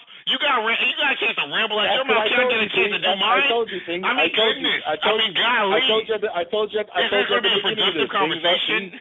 I told you at the beginning. You won't even let me talk. Things aren't going to go the way you want them to go. Things aren't going to go the way you want them to go. Because you won't even let me talk. Yeah, you want me. I know Florida State lost. I know that. You're getting brought but you don't even want to let me talk. That's what's happening right now. This is just You just want to just run and just let me listen to it? Hell no. Let me talk. You were supposed to. You said you were going to ask a question. You never asked a question. Let me do it. Let me talk. Let me say my statement first. And then I'm going to do it. I want to respond. No, not a statement. Only a question. Not a statement. Only a question. What is your question? What? You act like Watley, man. Come on, let me speak. Only winners get to make statements on this show. Dude, man. You're acting crazy. Well, then, shoot, you never let me speak when the SEC was winning the championship 7 years in a row. But anyway, let's just go. I don't even want to get to that. I don't even want to get to that right now. Let me. No, you just opened it up. Now it's really time for you to start getting. First of all, who has a better winning record, Jameis Winston or Marcus Mariota? Marcus Mariota. That's bull. Who has a better winning percentage, Jameis Winston or Marcus Mariota? Marcus Mariota. That's bull. Who has a national championship, Jameis Winston or Marcus Mariota? Marcus Mariota. Oh, that's what I'm talking about, man. Back to the whole SEC thing. You're just full of it, man. You're just full of it, Mike. That's what I'm talking about. That's why I like arguing with you, because you're just full of it, man. Because you're just I want to talk about. Hold on. Okay, I agree. Jameis better than Mariota. Okay. I want to talk about the Alabama. Oh, you know that he is. We already know that you know that he is. There's no doubt about that. Okay, so you already admitted to it. Okay, since we already know that we don't need. Since we already know that, we don't need to talk about it anymore. I want to talk about the Alabama Crimson Tide. Alabama lost the game. Finally served. They lost the game. Well, no justice was served. Alabama lost the game because they had lack corners, and it wasn't Landon Collins' fault, Callie Mike. It wasn't Landon Collins' fault. It was those DBs' fault. Landon Collins is still legit. He got a concussion. He got a separated shoulder in the game. That's why he wasn't effective. How did he do all that? How do you see? That's what I'm saying. You act like the players are just on the field doing shit to themselves. Didn't somebody have to run him over to make all that happen and smash his He didn't run him over. No. What happened was he was blocked by the blind side or something like that by the Ohio State receiver. That's what got him that second. That's what got him that separated shoulder. For that to happen? Then he had to And then he had to hit on. He had to take on number 15 with the separated shoulder, and he brings a load. So if he already is disabled already in the shoulder, then he brings a load. Number 15 hitting him. I mean that took him out of the game basically. Okay. Landon Collins is the best safety. I agree. If the SEC. So you know that. You already know that. Ohio State out-physicaled Alabama. Ohio State outmanned Alabama. I know that. Agreed. If the SEC I can agree is the best conference but in the country, still was the best conference this year. The SEC was still the best conference this year. I still believe it. How is it that the best conference in the country managed to go 2-5 in bowl games, and the top because they had nothing to play for. Because they had nothing to play for. That's why. Let me finish. And the top three teams get outscored by. Hold on. And the top three teams get outscored by 133 points. Because those top three teams, I'm answering the question. We talked about this last night. Because those top three teams were once in the national championship hunt. Once they got out of the national championship hunt, what does that have to do with anything? I'm speaking the truth, James. Once they got out of the national championship hunt, they gave up on the season. That was a consolation game for Auburn. That was a consolation game for Ole Miss. That was a consolation game for Mississippi State. Let me follow up on that. Only one of those teams. I cannot excuse Alabama. Alabama has a good run defense, but the only reason that guy got all those yards because he had big plays. Okay, so let's just plays. No, he had big plays. He ran some big plays. Yes, he did. He had 2 big plays in the game. Number 15 had 2. It's the truth. Big plays.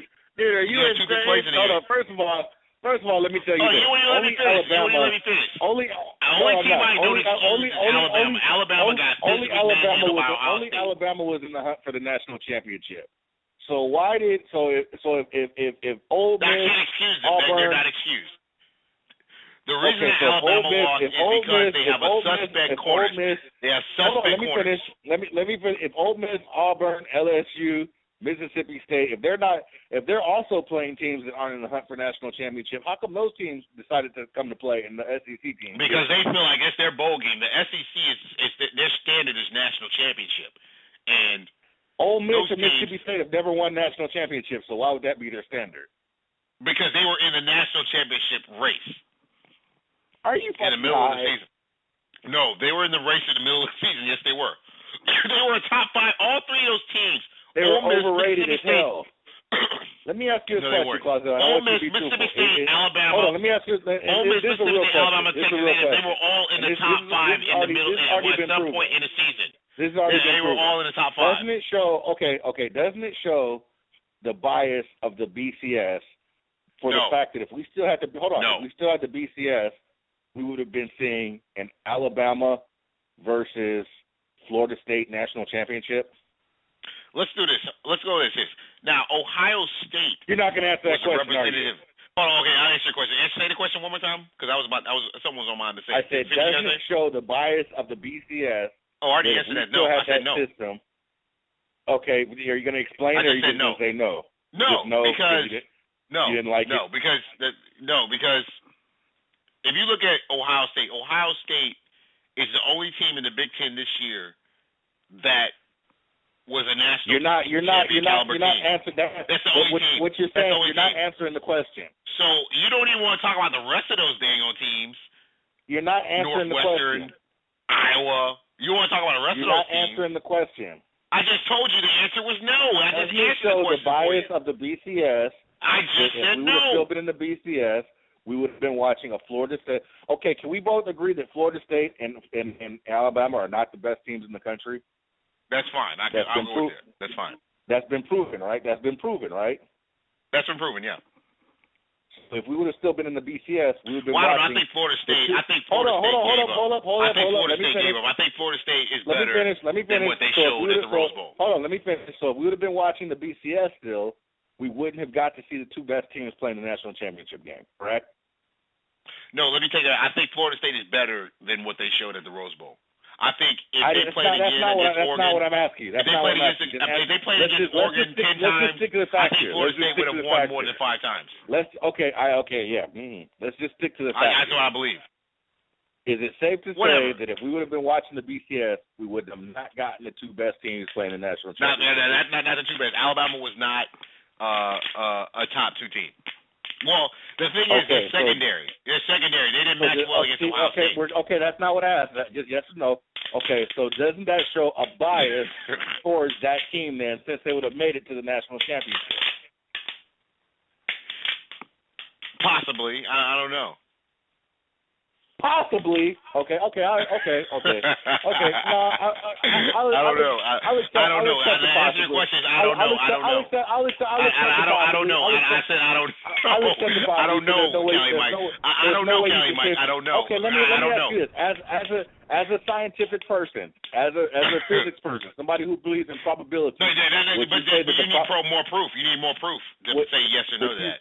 You need more proof as a scientist. I provided the proof. There's no proof. You didn't provide the proof. Hold on. You cannot prove that voters are more biased. If you stop talking, I'll provide it. You need more proof that voters are more biased. If you stop talking, I'll provide it. If you stop talking, I'll provide it. You've been talking over me the whole time, so what the hell? I mean, keep going. That's because you're being brought to justice. I told you this isn't going to go the way you want it to go. Whatever. I'm not being brought to justice. I'm telling you the flat-out truth. I think the SEC was still better. The SEC was a still better conference. Hold on. I can give you the proof right now. The proof is the fact. You can say what you want to. The proof is the fact that all the rest of y'all can get on, Wiley, but y'all ain't going to let me talk. Y'all just going to ramble and not let me talk. That's what's going to happen. The proof That's exactly what's going to happen. The proof is that whatever, it's the truth, James. You know it is. It ain't no bullshit. The proof is all those schools got their asses whooped. That's the proof.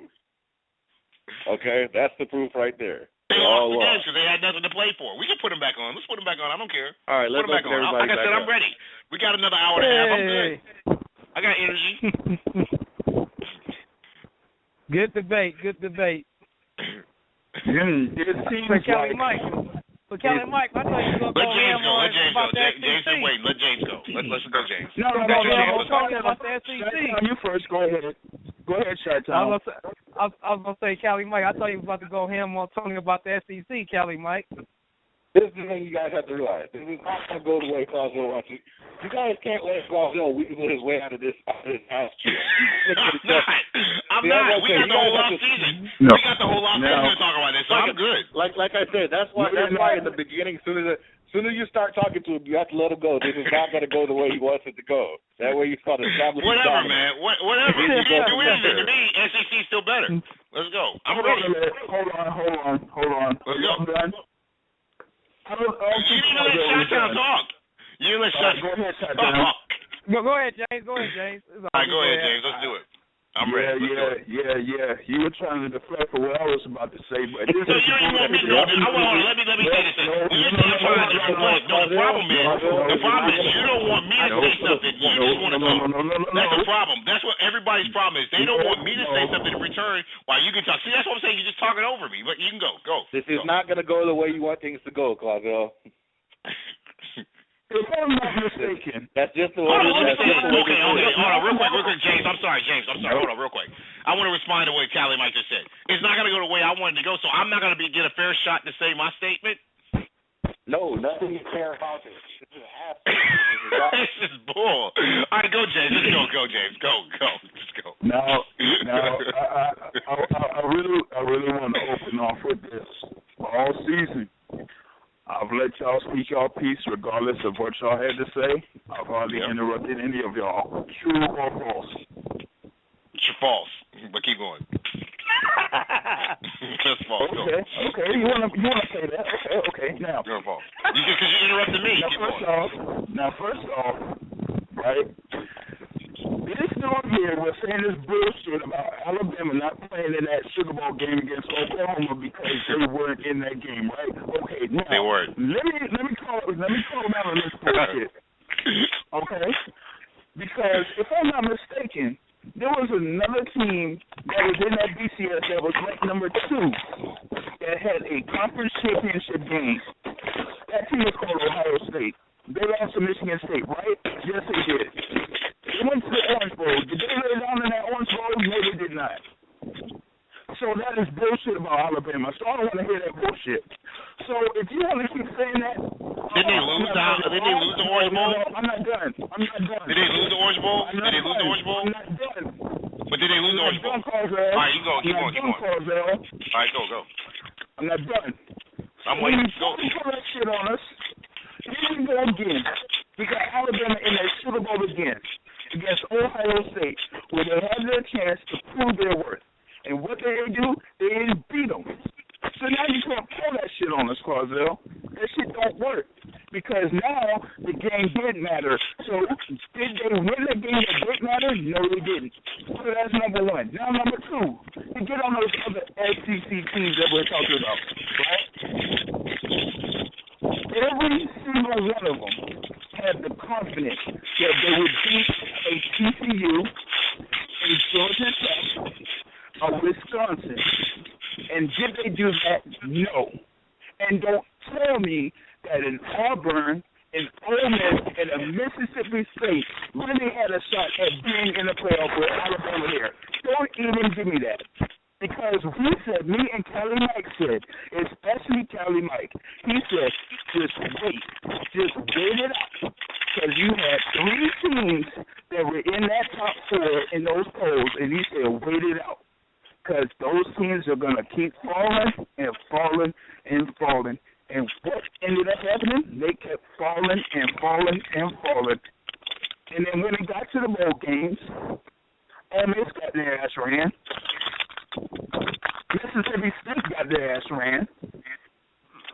Auburn tried to compete, and they couldn't stop Melvin Gordon. So that's 3. So then you have that, and then your conference or your division, the SEC West, where they kept saying that the SEC West was the best division in football, those 2 and 5 in the bowl games.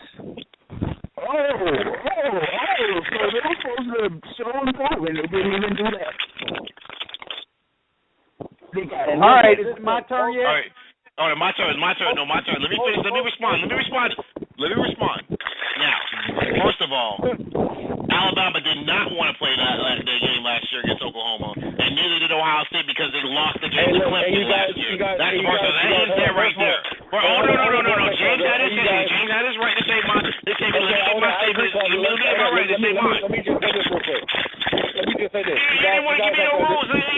You're biased, Kelly, Mike. You're biased. Come on, man. Let me finish. You guys have to understand. Alabama lost.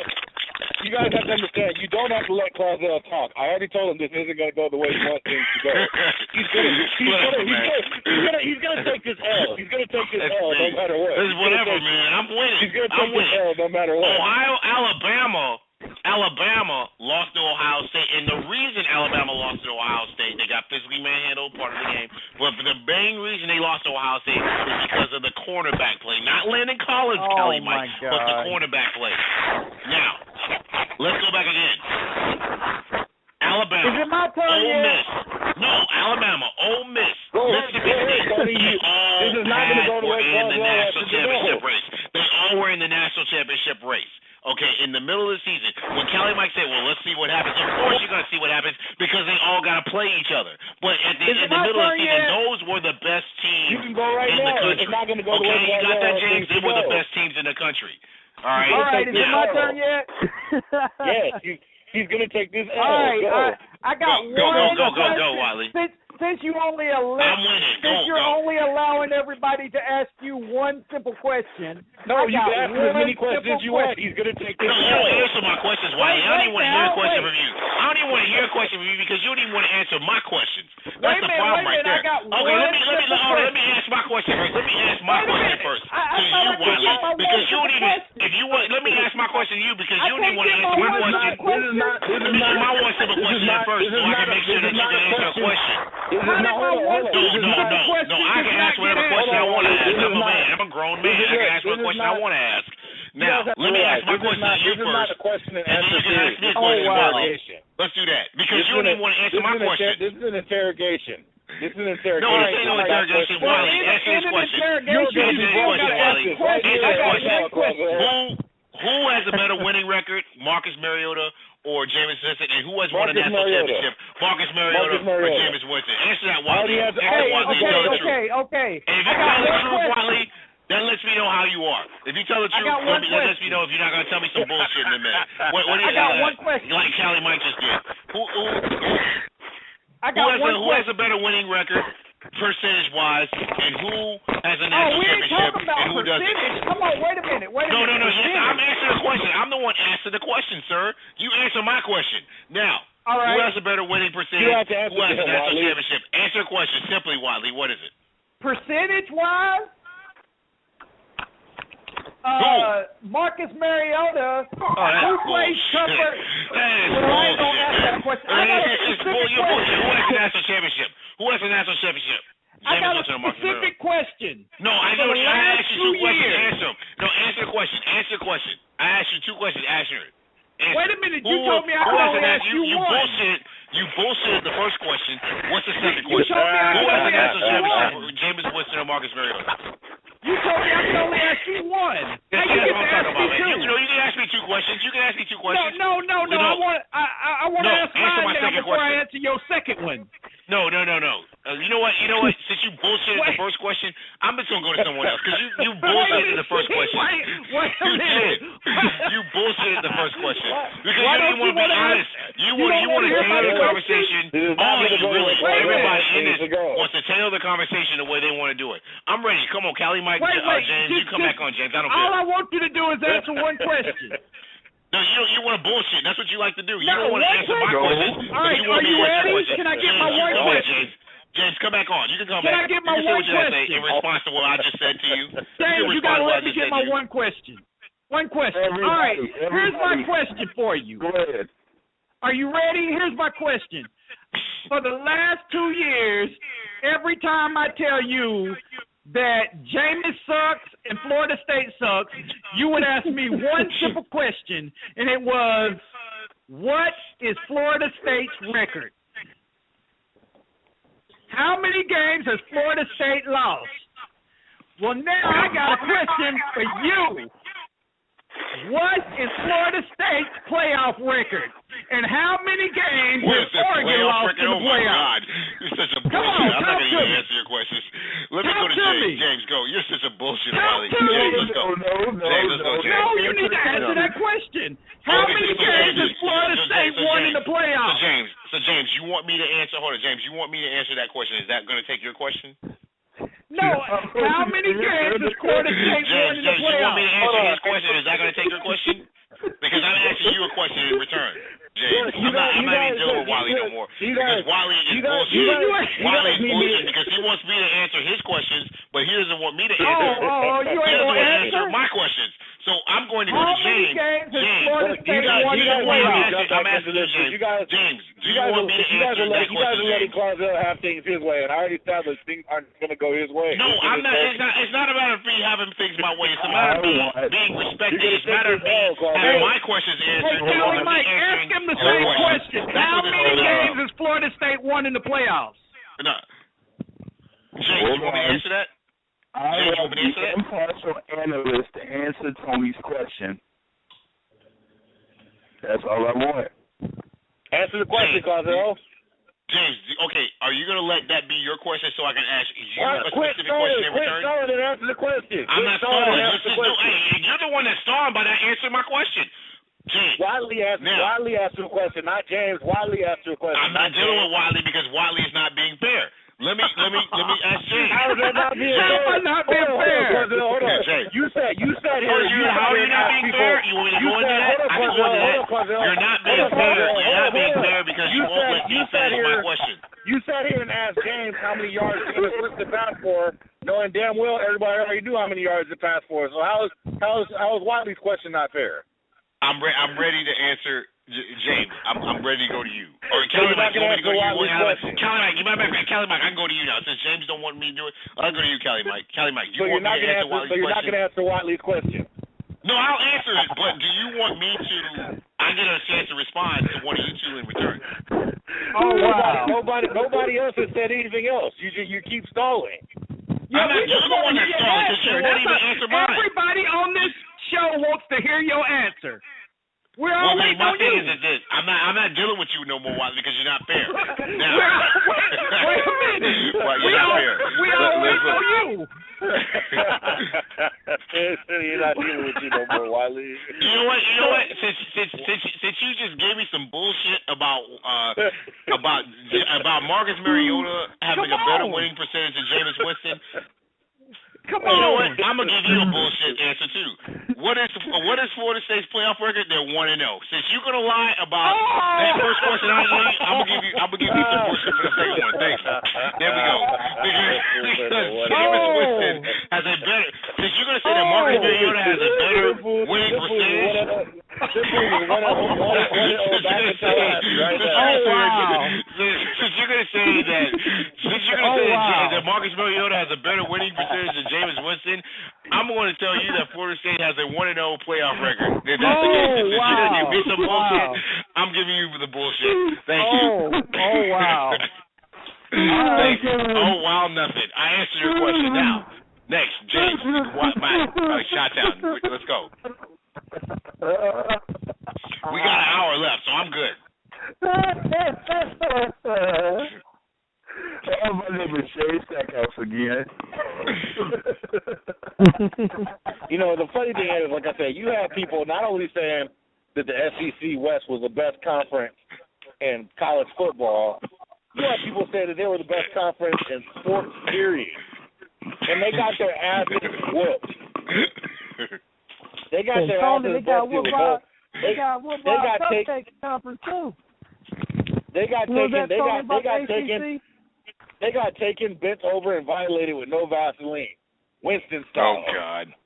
Oh, Winston God. That's that David like Williams bullshit. Now, see, now me and Clausel can be on the same team. Because y'all can say what the fuck y'all want to. Tony, you're about to take it. It's the best conference in America. Hold on, Tony, you're about to get some of this work too. Don't worry about you, Wiley. You're about to get some of this work too. Don't worry about it. Don't worry about it. It's coming for you too. It's y'all to work.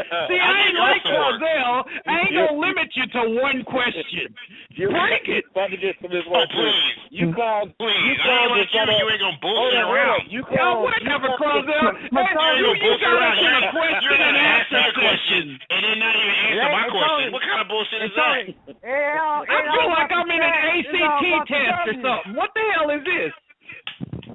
The ACC got an SEC team out. They took them out, You baby. clowns have set up and preached this SEC bullshit all year long, and they sat down and they squatted out. They squat out a big stinking rotten egg, and y'all are you guys are so happy after you guys let me put it like this. Y'all mouths have been open. Y'all mouths have been open. Let me put it like this. I'm gonna put it like this. You know why the SEC lost the games they lost? Let me say it. Now, I'm not counting Alabama, but you know why the other SEC teams lost why they lost? It's because they fucking got put in the wrong game. Let me finish. Mississippi State should have been the team playing TCU. Not the other way around. Ole Miss should not have been playing TCU.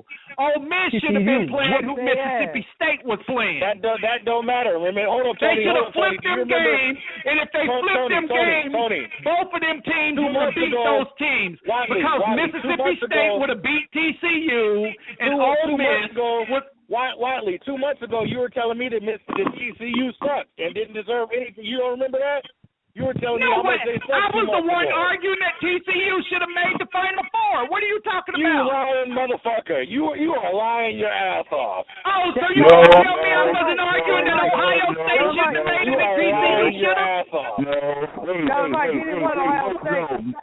He didn't want Ohio State, Charlie Mike. Are you going to tell me that I didn't argue that Ohio State should not have made it and TCU should have? Charlie Mike.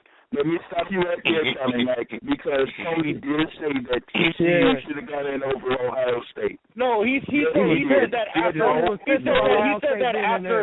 said that after the rankings already came out. I'm talking about 2 months ago. No. I'm talking about 2 months ago where I said, hey, TCU could make it into the playoffs. This nigga went crazy, and I can like I said, it's on record. Oh, Lord. He went crazy and started talking about the TCU sucks. You remember stuff that didn't even happen. TCU, hold up, you got brand names at TCU. You remember stuff that didn't even happen. And they will not put them in there. TCU sucks. And that's a cupcake. You will remember stuff. Because I said from the beginning, I thought it was going to be the Big 12. And I said I thought it was going to be Oklahoma, but then TCU and Baylor started balling. I said that from 2 months ago. You lie. Okay, like I said. Oh, I didn't say that? I can go look at the tape and pull the tapes. You can say whatever vague ass shit you want to say and name a whole conference and then assume that makes you right and then try to justify it. I don't have to lie. My shit is on tape. So I'm lying about saying TCU or Baylor should have been in the Final Four. My shit is on tape. Like I said, hold on. Like I said, I'm the only one on this show who said Ohio State had a chance to beat Alabama. And everybody else started going bananas. Alabama, to this day, even though Ohio State won, I still don't think they deserve to be in the Final Four. My shit comes from real stuff and actually analyzing, not just fanboy. Oh, this in the South. No. Analyzing or not, Ohio State did not deserve to be in the Final Four. Their strength of schedule was sorry as fuck.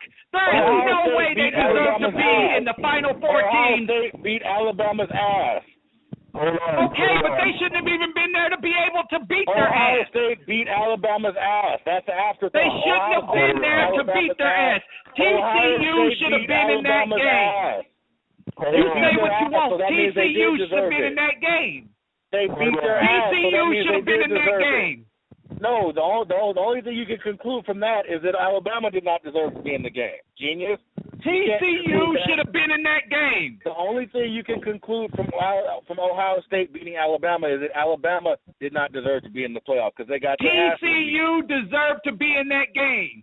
How do you go from number 3 and beat the team you were playing 58-0 and go to number 6? Why were they number 3? And then you go from number 5 and barely beat a team and move up to number 3. How the fuck is that able? Ohio State should not have been in that game. Why was Alabama number 1? Ask me that question. If you're so damn smart. Why was Ohio Alabama State number 1? We talking about Ohio State. We ain't talking about Alabama. Why was Alabama number 1? Because of preseason rankings. We all have problems with preseason rankings. And they got their asses whooped. Okay, that ain't got nothing to do with our conversation here. My conversation is TCU should have been in the Final Four. Ohio State whipped Alabama's ass. That's the basis of it. With the third-string quarterback who could barely throw the fucking ball. It doesn't change the fact that TCU should have been in the Final Four. I'm not going to stop arguing that. Whoever was there, the only thing we could determine is their asses whooped. They were really overrated.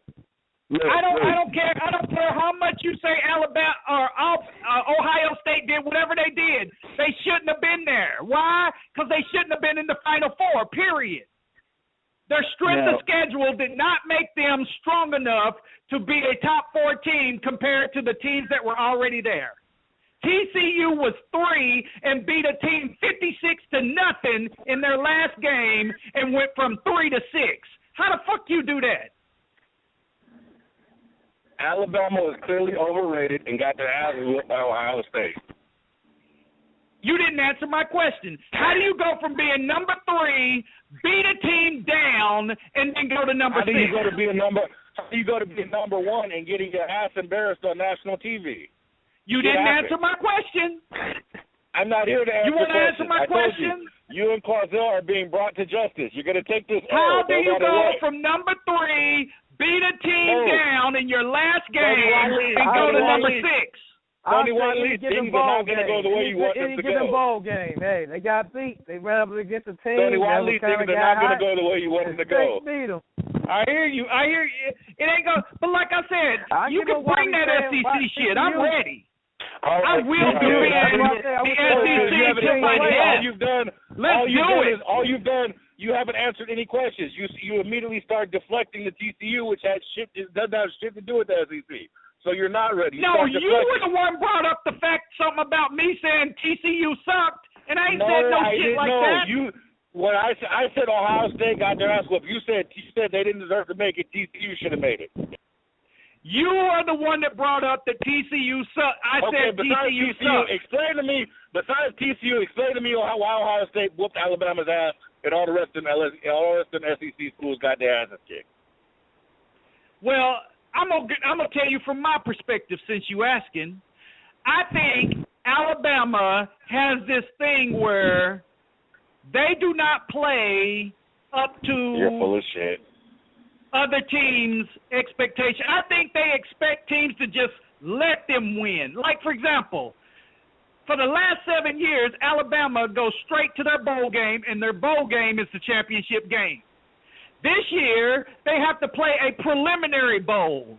In my mind, I think the Crimson Tide just expected Ohio State to understand that they are the team that's always supposed to be in the championship game, and they went into that game expecting to just win it to get to the championship, and Ohio State went into that game planning as if it was the championship.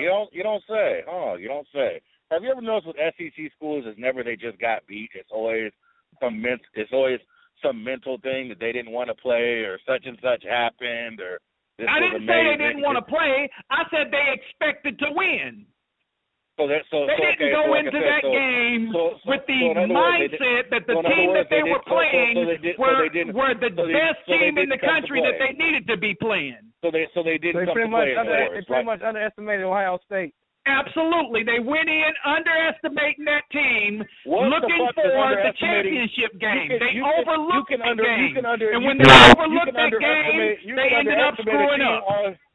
You can underestimate a team all you want. That doesn't mean this ain't boxing. That doesn't mean you lower your guard and get hit on your chin and get knocked out. This is a football game. After 2 touchdowns, you should get back. These dudes can whoop our ass. Like I said, they overlooked the team, but before you know it, they were down and the time was running out.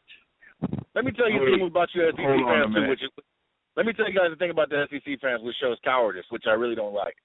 When the SEC teams come out and score first on these other teams, you guys start talking a gang of shit. Y'all start talking your SEC bullshit.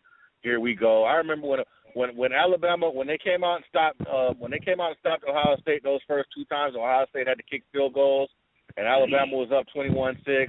Y'all was talking shit, and everybody was happy.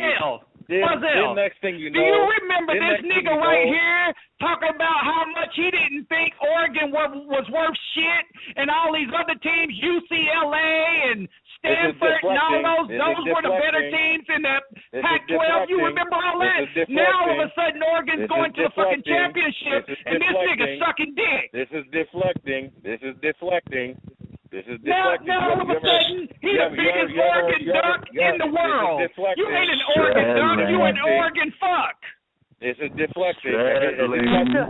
Has anybody heard me say anything about Oregon tonight? You sitting here talking about how good the Pac-12 is right now. You can only be talking about Oregon. Tell me another Pac-12 team that's worth talking about. Hold up. Has anybody heard me say the words Pac-12 tonight? You were sitting talking about how bad SEC is. You were over there bragging on the Pac-12. We all know whose panties you wear, nigga. Come on. You're deflecting. We all know whose panties you wear. You're deflecting. Like I said, that's a sign of cowardice. We all know who your pimp is. The Pac-12. Like I said, you notice only Tony has brought up the Pac-12 in Oregon. Yeah. Because we all know what you're trying to say covertly.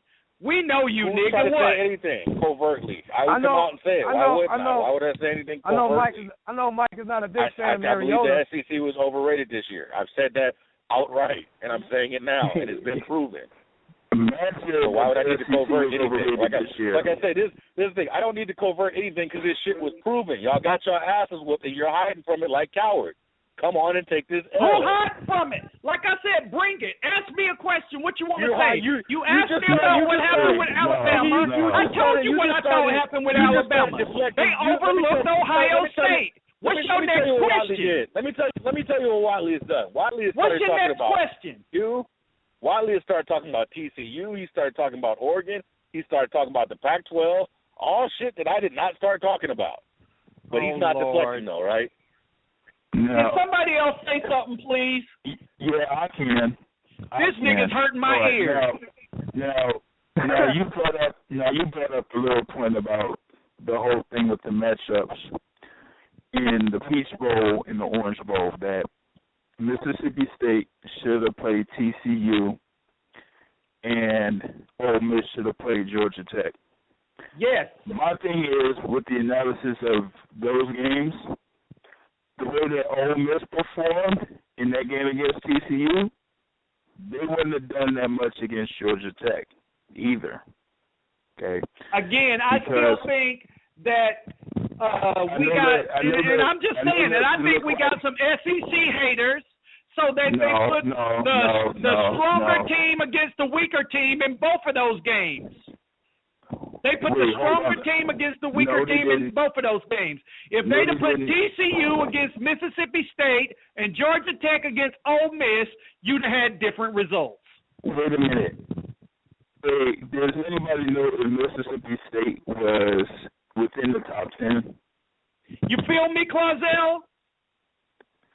I don't think you want to step into this. You feel me, Clausel? You my fellow cold SEC man. Do you not agree? Oh yeah, my bad. Yeah, I'm with you. No, I don't think you want to step into this. Don't try to get Clausel to rally to I don't think you want to step into this because I'm not done with it. Oh please, I'm stepping in. We don't want to step into this. I'm stepping into this. Yes. So let me put this out to y'all, okay? Number one, TCU was out there to prove to y'all, because like you said, Tony, TCU should have been in the playoff, okay, right? Now let's put this in perspective to what happened last year, right?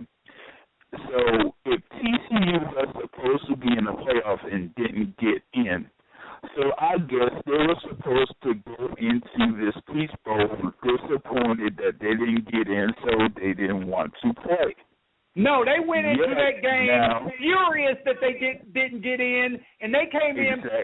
ready to prove that they deserve to get in.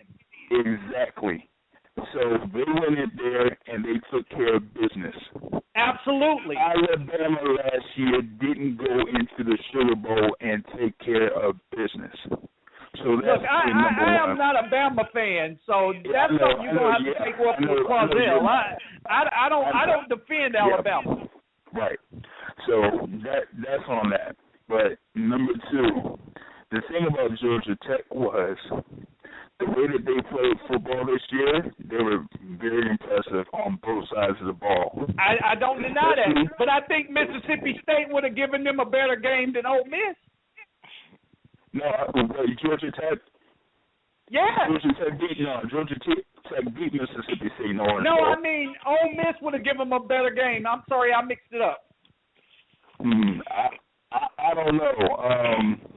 Because the thing that Ole Miss was, their defense was their strength, but the thing about it is their offense was something to be desired. And when you go, it's almost like both teams with Ole Miss defense, they have a strong defense, and so does Georgia Tech. So it's like if Ole Miss couldn't do anything on offense against TCU, they probably wouldn't have done anything on offense against Georgia Tech either. So I think what you think about that, Clausell? Do you agree with me that I think the committee purposely put the SEC teams in with the other tems to make the SEC look weak, whereas had they put Mississippi State in the game against TCU, Ole Miss in the game against Georgia Tech, you'd have had a different result. Yep. Oh, no, hold on a minute. I really want to check something right quick because I think there's some SEC hating going on. No, there's been SEC hating going on for years. No. Years. Hold on. Hey, James. No, this right quick. First of all, you guys do realize that the committee doesn't choose who plays in the bowl games, right? Somebody does. They just choose who goes to the playoffs. You know that, right? Somebody chooses who plays in the bowl games. It's the same setup that it's been for 50 fucking years. So no, it's an SEC team. Somebody still has to choose which SEC team. So that big conspiracy theory you just came up with is bullshit. Hey, wait, hold on a minute. Well, there is a slotting for each of these bowls. From what I am checking here, Georgia Tech was rated number 12. Mississippi State was rated number 7. So how does the 7th-ranked team get ran by Georgia Tech? Georgia Tech beat 2 SEC teams this year. That's right. Georgia Tech had a good team this year. That's right. Dude, like I say, it's about. You know, the thing is, let me tell you the truth too. Like I said, the FSU thing is different because FSU. We're gonna argue about FSU and Winston until we see them come in the league. Until we see Winston come in the league and do what he has to do. But this SEC shit, honestly, if y'all would have just came on and been like, you know what? We got our asses whooped. We'll come back next year and no, we don't play like that. You would have got some respect. You would have got some respect. What are you talking about? I did do that.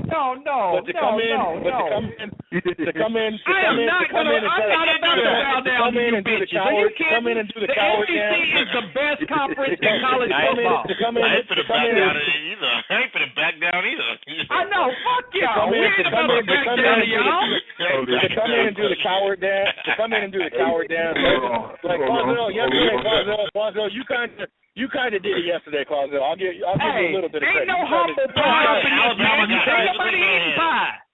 You kind of did it yesterday. You kind of admitted it yesterday. But ain't Wiley, nobody eating no humble pie up in here. Wiley, you come in and play the role and do all that deflecting. You started talking about Oregon and all these other fucking shit that I never brought up. Ain't nobody coming in here to eat no humble pie. Fuck y'all. The SEC is the best. You didn't have to. The thing is, you didn't have to eat it. You got your ass whooped. That's what happens when the SEC is the best. Tony's the type of dude who'll get his ass whooped on World Star and be talking about, no, that wasn't me. Or no, the SEC is the best. Ask him this question. What was the record of the SEC East in the bowl game? The SEC East won 4 games in the bowl games this year. Ask again, nigga, what? The SEC won 4. The SEC East won 4 bowl games this year. Y'all got, like I said, y'all got your asses ran by Notre Dame. Are you fucking kidding me? Notre Dame cheated on that goddamn game. Cheated. That's where yes, they cheated. That was a touchdown. He reached over the line. He crossed the plane. That was a touchdown. And let me be real. Let me get back to college football right now too. With Jim Harbaugh in Michigan, it's only going to get worse. Oh please! It's only going to get worse. No, I'm being real. It's already, if you look at go on any recruiting insider page, you're already starting to see recruits say, okay, now I'm going to have to go take a visit to Michigan now. It's already starting. Jim Harbaugh going to build a dynasty, nigga. I don't know what you're talking about. Michigan is the winningest program in college football history. You don't think that their program isn't going to get back on track? Absolutely. Like I said, it's only going to get worse. So, what do you mean only going to get? Explain worse. Y'all get your asses busted. Oh, and nigga. Justice finally being served. Boy, you don't fail and bump your head, because one thing you ain't seeing is them Florida Gators is building a dynasty right now. Did you see the Tennessee Vols playing their bowl game this year? Them boys about where they need to be. Yep. They're about to come back. Tennessee about to come back. For Wiley, the East is about to come back. Keep talking that shit. 2 years from now, watch out for the SEC East. 2 years from now, 2016, watch out for the SEC East. Yeah. For Wiley today, I served up aIg Mac, and for Glazell, I served up a double Whopper with cheese. Oh, Lord. Whatever. Like I said, 2016, you better watch out for the SEC East. I got some cold. You better watch out for Florida. Have you been noticing that all their recruits have been decommitting and leaving? Have you noticed the coaches they don't put on Florida's team? Boy, they about to blow up. They about to blow up. They about to blow up. Florida about to be in the national championship game by 2016. You heard it right here. Did you notice that your top 3 recruits from Florida said that they might follow? You heard it right here. 2016, the Florida Gators will be in that 4-man playoff. 2016, you heard it right here. Your top 3 players said that they might follow Will Muschamp to LSU. Did you know 2016, the Florida Gators will be in that 4-man playoff. You heard it here in 2015, January. With Trayon Harris at quarterback? Are you kidding me? No, they getting rid of Trayon Harris.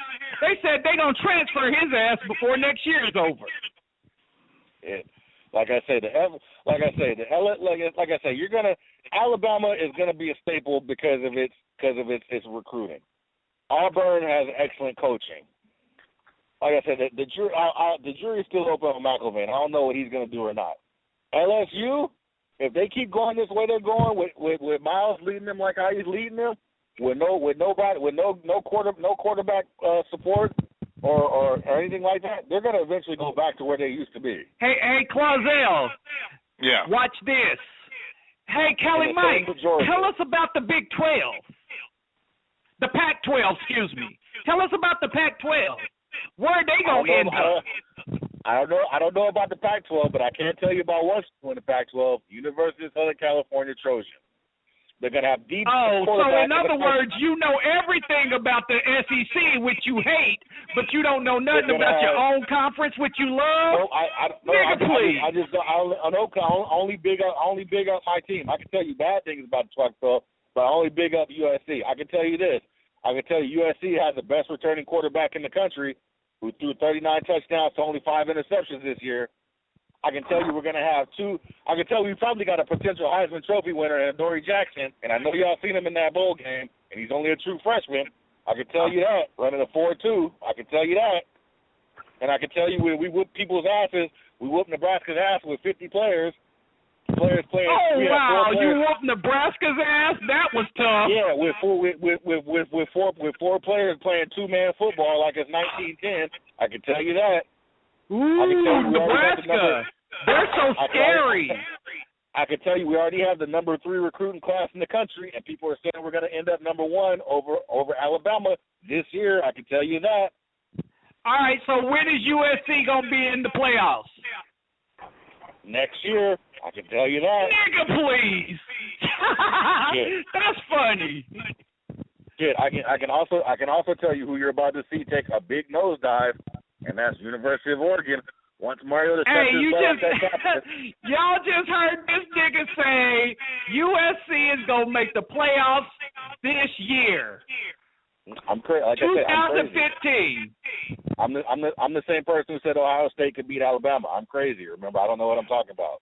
So you really don't. I'm giving you that. You really don't. I'm the same person who said that for telling me. Got told how crazy he was, so I don't know. I don't know what I'm talking about. You're right. You really don't. You really don't. You really don't. I'm crazy. I just make up random shit. You're right. You really are. You to say USC is gonna be in the 4-man playoff this coming year. You off in la la land. It's insane. I have a question for Kelly Mike.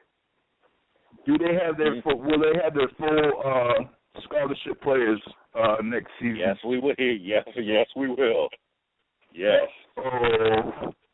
I will watch out for them. For real. Yes. Yes, we will.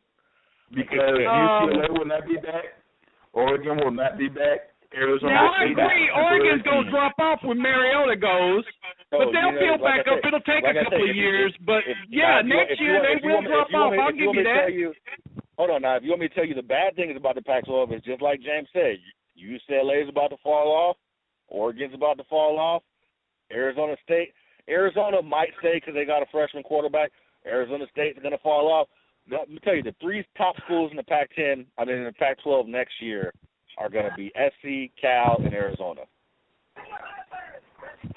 Well, like I said, I agree. Oregon's going to fall off because they lose Mariota. Yeah, SC might benefit the same way that Florida State benefited from the ACC. Yeah. I didn't say against all those weak teams. Against all those weak teams. I mean, if you want to call it that, like I say, I mean, you can call it whatever you want it. Those weak teams was whooping ass this year, and the SEC teams got their asses whooped. So you can call it what you want it. Okay, Kelly, Mike, but you're not being Nostradamus to say that Oregon is not going to be the same team that it's been for the last 4 years. When they're losing their Heisman quarterback. Of course they're not going to be the same team next year. Is Georgia Tech in the ACC? Because they didn't look like that much of a cupcake against the SEC this year. Georgia Tech had a good team this year. I'll give you that. See, like I say, hindsight is 20/20 to say after they've been kicking ass, but you was talking that cupcake stuff all year. I'm talking conference as a whole.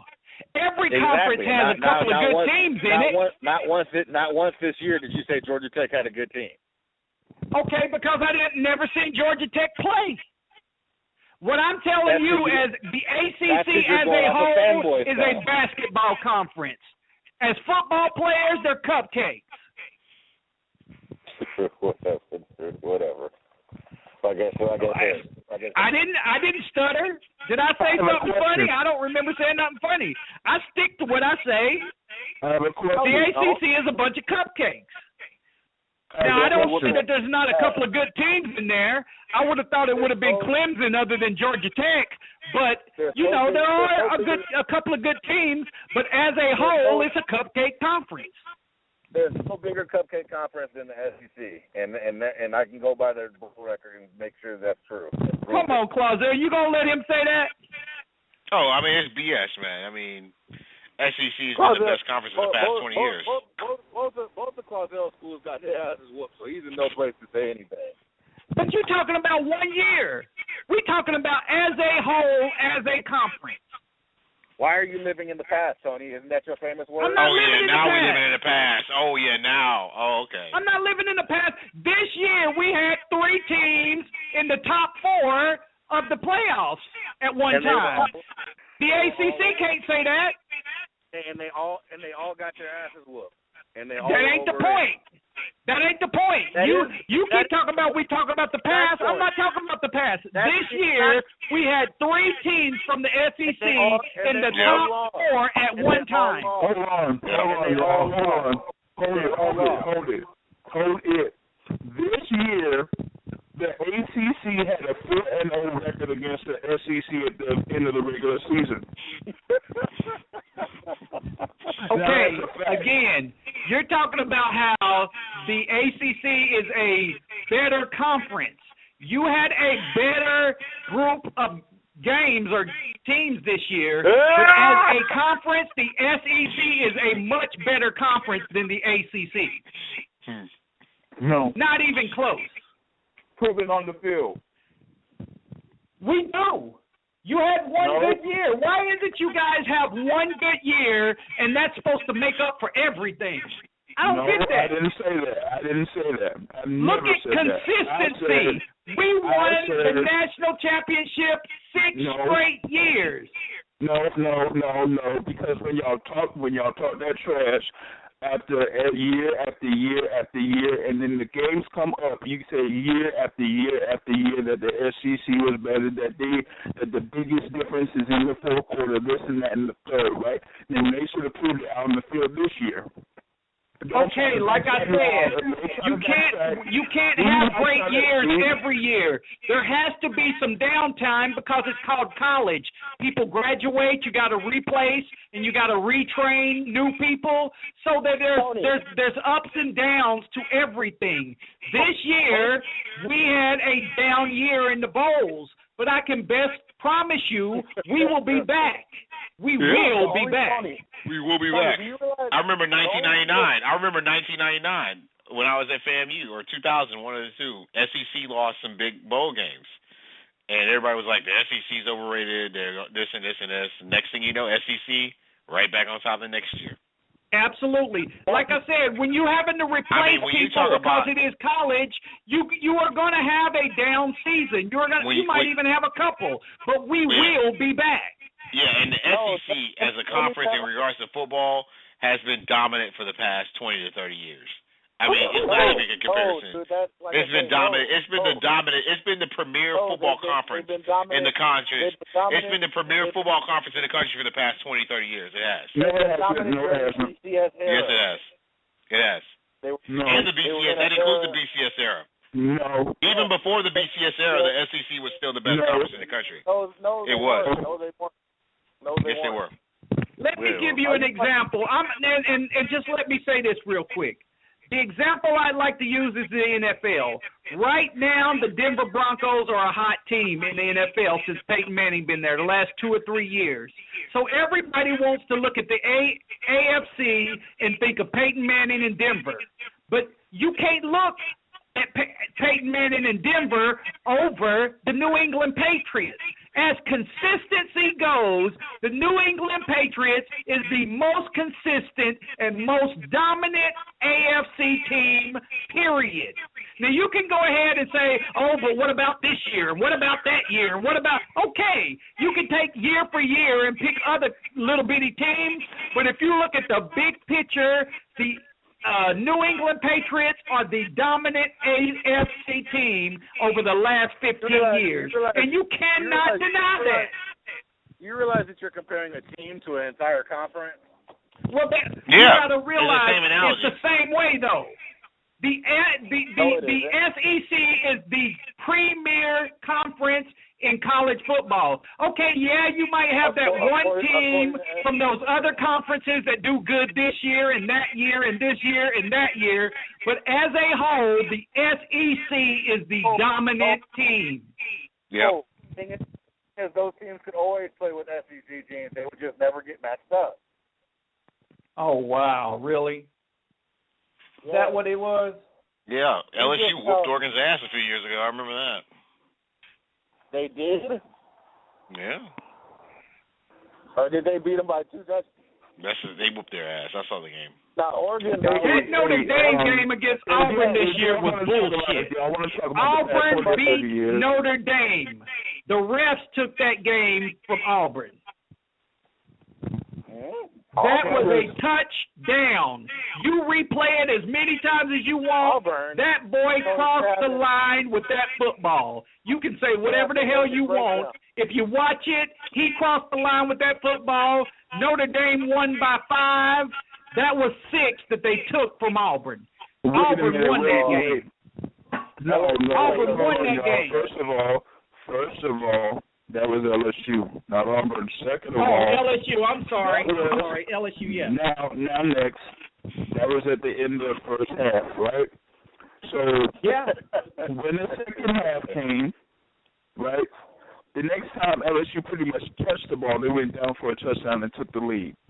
Okay, right? you say what you want, but you take that 6 points away, and that's why they lost. You say what you want. No. If you take the lead, you're supposed to keep the lead, right? You take that 6 points away, and that's why LSU lost. Take that touchdown away, and that's why they lost. They lost by 5 points. They did? Yeah. They lost by less than a touchdown. You give them back that touchdown, and they won the game. You still got to top the team. They lost by less than a touchdown. You give them the touchdown the refs took from them, and they won the game. I already put the did I not put the clip up on CMT? I can't. Wiley, my phone is kind of messing up. What did you say? You said LSU did what by less than a touchdown? LSU lost the game by less than a touchdown. They did. Hold on. They did what? They lost the game by less than 7 points. Done and done. How much did they lose by? They did what? How much did they do what by? How much did Notre Dame beat LSU by? I don't know. I just know they beat their ass. They lost by less than a touchdown, and they had a touchdown taken from them. They're better than them. No, they had a touchdown taken from them. They're better than them. Let's talk about Jameis Winston and the broad, man. You just don't want to take the loss. That's all I hear. Yeah, we started talking about it earlier, Claudel. Like I said, this isn't the end of it. You guys are going to take this L into the next season. So just like I said, I'm here. Let's do it. This off season things are not going to go the way you guys want it to go. So I mean, I just want to get that straightened out, and just so you guys know that SEC. Oh, we ready. Over. We ready. I know. Oh, we ready. Nah, you guys aren't, because it was too much. It was too much deflecting and crying and talking about. Oh please, deflecting. No, you didn't want. No, you just mad. You just mad. We took it. You just mad. You just mad that we stood up. That's all it is. Exactly. You just wanted us to sit up here and listen to it. Yeah, you just wanted us to sit and roll over. That ain't gonna happen. I know. You mean to the truth? You mean to the truth? No, you don't want to tell the truth. You don't want to tell the truth. I expect you to face the truth. And what's the truth? Man. What's the truth? The SEC got their asses whooped. All I know the SEC was not winning these games, but that doesn't make us not the best conference in America. We just had a down year. Yep. Wait. Okay, so let me get this straight. Hold on, let me get this straight. So, let's see. We had a team that was number 7. A team that was number 9. Oh wow! And the team that was number 1. Oh wow! That were in the games, right? And they all lost. And they're the best teams in that conference, and they all lost. Oh wow! Okay. So I wonder, when you have the best teams out there and they don't prove it out in the field, how can it be the best conference this year? Wait a minute! I didn't say this year. I said we had a down year. But I said as a conference, we are the best conference in America. We don't do this year by year. We do this generation by generation. And in this generation, the SEC is the dominant conference in college football. In sports. In your lifetime, how many other conferences have dominated college football? At least 3.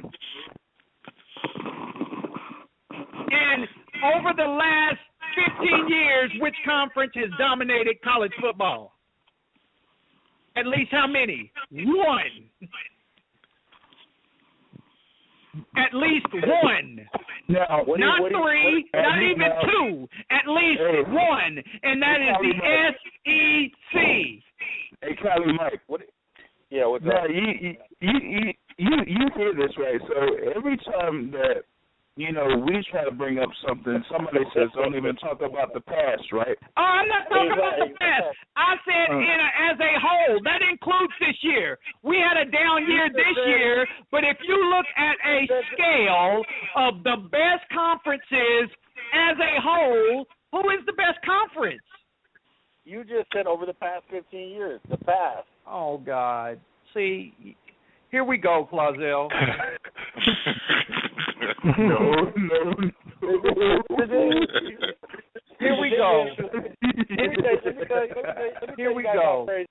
Let me tell you guys how crazy Clausel is. Here we go. These niggas twiddling thumbs. Come on.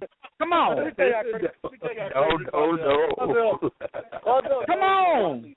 He knows what Watley's doing, but he's gonna let it go because it's over the SEC. If this were anything else, if this were on anything else, he'd be calling out Watley just like everybody else. But he's gonna let it go just because it's about the SEC. But he knows damn well what you're doing, Watley. You're not fooling anybody. Oh wow. Yeah. I want to get on Jameis Winston and LeBron. What about Jameis Winston and LeBron? Not LeBron, the girl. Oh, the broad. Oh, yeah. Yeah, she's about. Now we're in overtime. Let's get into. We in overtime, ain't we? Yeah. Well, okay. Well, like I said, Brett, just so everybody knows, and you listen to anything, what happened is the girl just now filed her civil lawsuit against FSU upon notice that Jameis Winston was leaving to go to the NFL.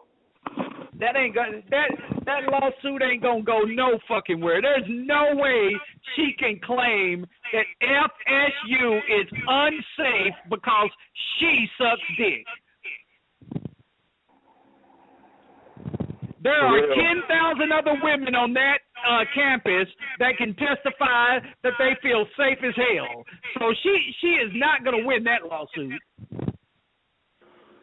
Like I said, she took that protein, so hey. There you go. That's your fault, baby. Ain't nobody tell you to sucky. Hey, she wanted that protein. Hey, when you can't save face after you took that protein shake custom made. Absolutely. The thing is, don't blame the alcohol. You shouldn't have got drunk. Because what you're trying to say is you were so drunk that you couldn't take care of yourself. That ain't Jameis's fault. That's your fault. No, Jameis didn't beat your ass and drag you to that room. You walked to that room. I think she's trying to say that she's blaming FSU for not handling her rape allegations properly or something like that. It ain't going to work. That's not There's gonna work. no way she will win a lawsuit against FSU. Nope. Not unless they just give in to get rid of her.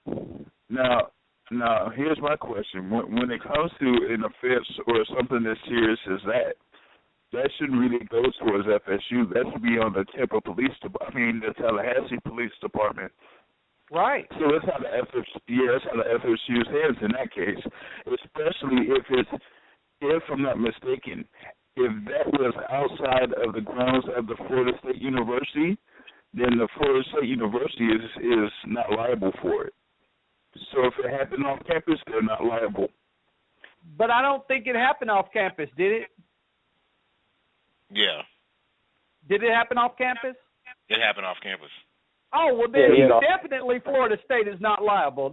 She may as well just throw that one out.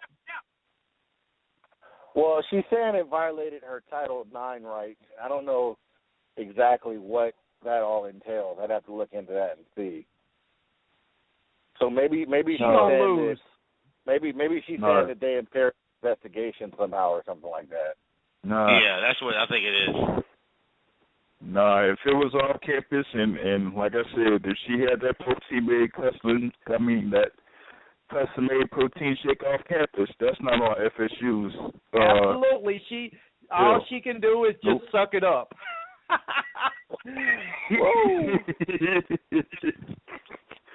Yep, there you go. No pun intended. No pun intended. That's true. I mean, okay, so let me ask you guys this question. So, after this lawsuit, she's going to hit him with a civil lawsuit. If you're Jameis, do you settle or do you fight it out with her in court? You fight. Because the thing is, you can still claim that this happened 3 years prior. So any money that you have now, she can't sue you for because when it happened, you didn't have any.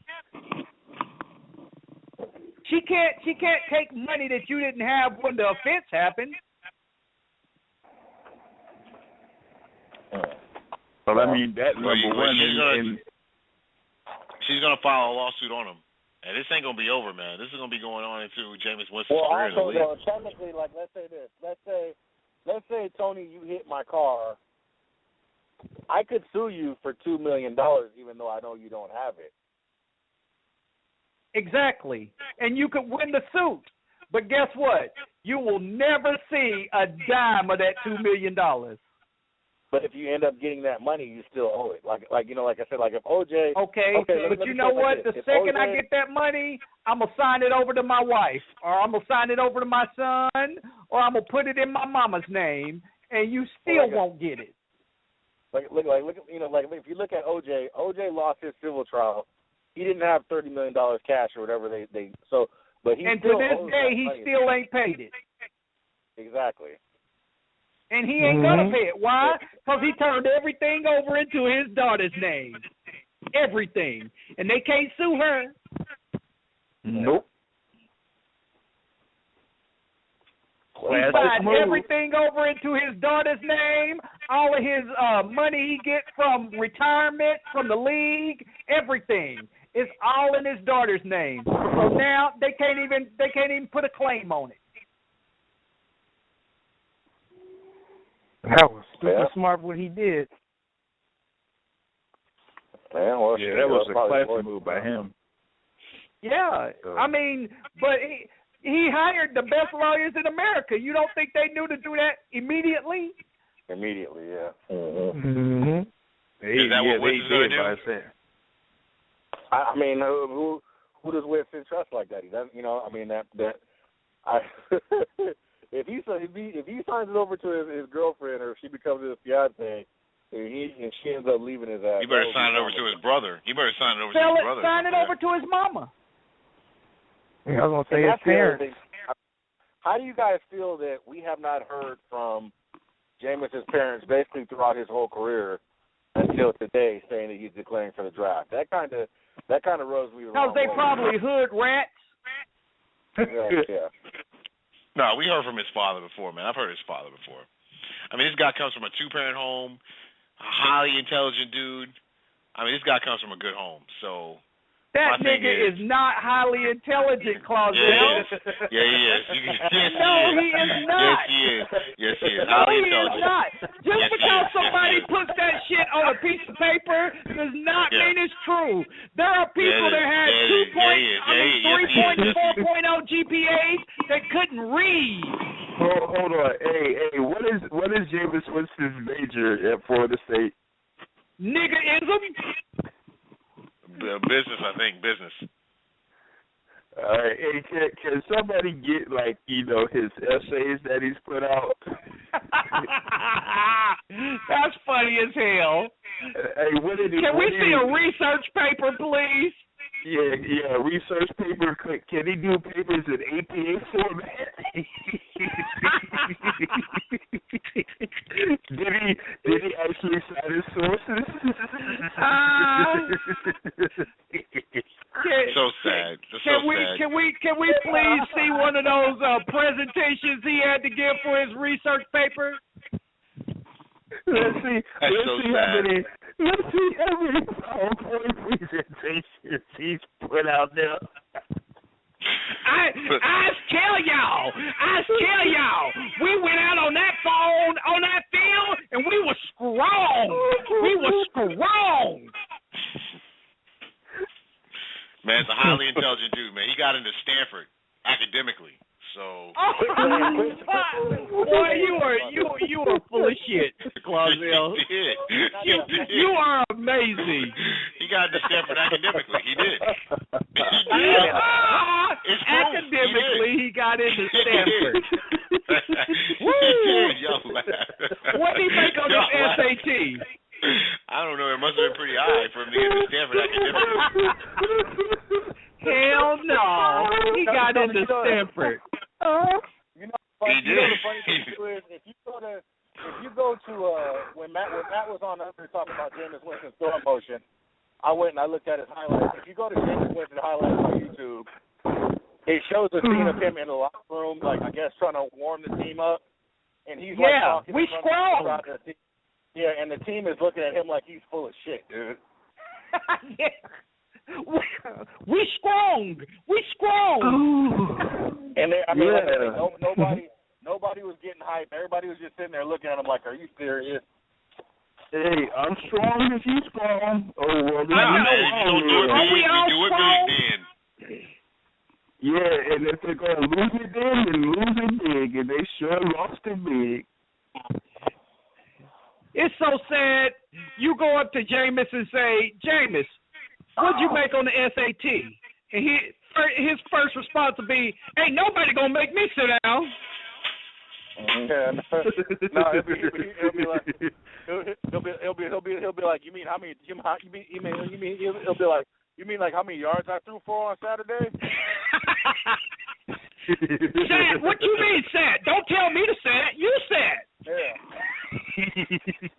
Talk about Saturday, right? Yeah. Oh yeah. I'm gonna do good. We strong. Exactly. Do you mean on Saturdays? SAT is in Saturdays? And like I said, even during that press conference with him sitting there saying that they beat themselves, I was looking at him and I was thinking, this dude is full of shit. Oh God! Let me pull up that. That's funny though, Clausel. You really believe that dude's smart, don't you? Yeah. 3.5 GPA. Man. Went to Stanford. He could have went to Stanford academically. Oh wow! Like I said before, this is the type of stuff that makes me question Clausel. To make me question how good he is. I mean, you can't do nothing but laugh when you hear shit like that. Because it's just funny. I mean, even people that don't know Jameis can look at that nappy nigga and be like, no. 4 point on my ass.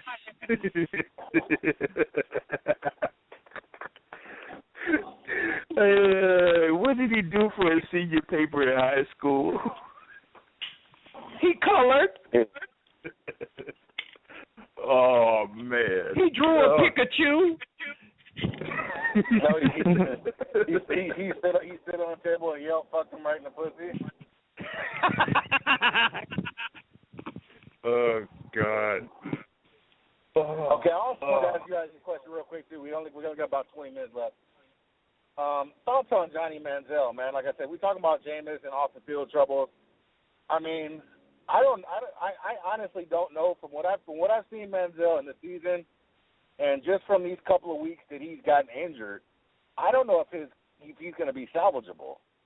I think, like I said, I think Skip Bayless might have hit it on the head. I think he might have an alcohol problem. And I mean, what do you? No, I think he just has too much free time on his hands. Well, I don't know if you guys saw it, but like the day after he got hurt and he missed that game, he was at a party, and then like last weekend, TMZ caught him at a club out drinking the night before a game. The one thing that people don't seem to understand, Johnny Manziel is a spoiled rich kid. He was raised in a millionaire's house. He's been rich all his life. He's been privileged all his life. He's been spoiled all his life. When he went and got in that trouble at Texas A&M, his daddy literally went to the school and said, if you fuck with my son, I will take every dime I got and fuck this school. And that's why they left him alone. He is a spoiled rich kid.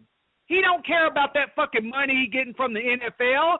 His daddy gonna leave him millions when he dies. Probably billions. Johnny Manziel ain't in it for the money. That's what I'm saying. I mean, pretty much, that's kind of like the situation Matt Leinart was in too. Matt Leinart, people, his parents were rich like that too, and he was, like I say, they look almost, like I said, I can see. I mean, like people say, say what you want to say about Leinart, but dude has talent. He just wasted it, and I see Manziel doing the same thing, and it's like, I mean, I don't know. It's just, Yeah, I agree. I mean, but the thing is, people like him, you got to keep them busy because they have been so used to privilege and they have been so used to doing whatever they want to do. When they get themselves in this situation where they're making $50,000 a month, you got to realize this man's got to be making $5,000 a year. I mean, $5 million a year in his rookie contract. So he's making $50,000 a month, and he's sitting on the sidelines. He ain't doing nothing. When you got a 23-year-old making $50,000 a month and ain't got nothing to do, of course he gonna get himself in trouble. Mm-hmm. Yeah, he was also like tweeting during the game too. Yeah. I mean, what he needs is somebody to give him something to do because he is so arrogant that he thinks all I need is my time. I ain't got to do nothing. Just put me in and I will show you. You feel me? That's how he sees it. So when he's on his off time, he ain't worried about starting. He thinks he's the next Superman. And he out there just living it up until he gets his chance. Yeah, it was just from the start with him, though. So, everybody was kind of skeptic saying that, like Merrill Howard said, the GM who took Johnny Manziel in the first round should be fired because, a lot of people have him as a sixth-round grade. Shouldn't even been a first-round pick. I ain't going to lie to you. I thought Manziel should have went to Houston. Yeah. Y'all can say what y'all want. I've been saying this from day one. Clowney was a bust. And I told y'all 2 years ago before they even took Clowney that the Houston's defense was ranked number 1 the year before they took Clowney, and then all of a sudden they lost every fucking game, and I think they lost every fucking game to get Clowney because even this year when they had Clowney, he got hurt in the first couple of games. They came right back, and they were still one of the top defenses in the NFL. I really think that year they fucking lost those games just to get Clowney. You mean Manziel? You said Johnny. You mean Manziel? No, I wanted them to take Johnny, but I think the owner had his mindset on Clowney. Well, I mean, like I said, Clowney's been injured. I'm not gonna say he's a bust. He's been, like I said, I mean, Duke could very well turn around next year if 16 back. So I'm not ready to give him. He's still young too, so yep. Yeah, the thing about Manziel is early in his career, the first scouting report I heard about him, NFL-wise, was he said he cannot make NFL throws. And I was like, wow. I mean, like I said, for a scout to say that for, a rookie, after watch his whole throwing session, to me that says a lot. But the thing is, those are intangibles that can be taught, Mike. You can teach someone to make an NFL throw. You can teach someone to fix their footwork. You can teach someone to read defenses. Those are things that can be taught.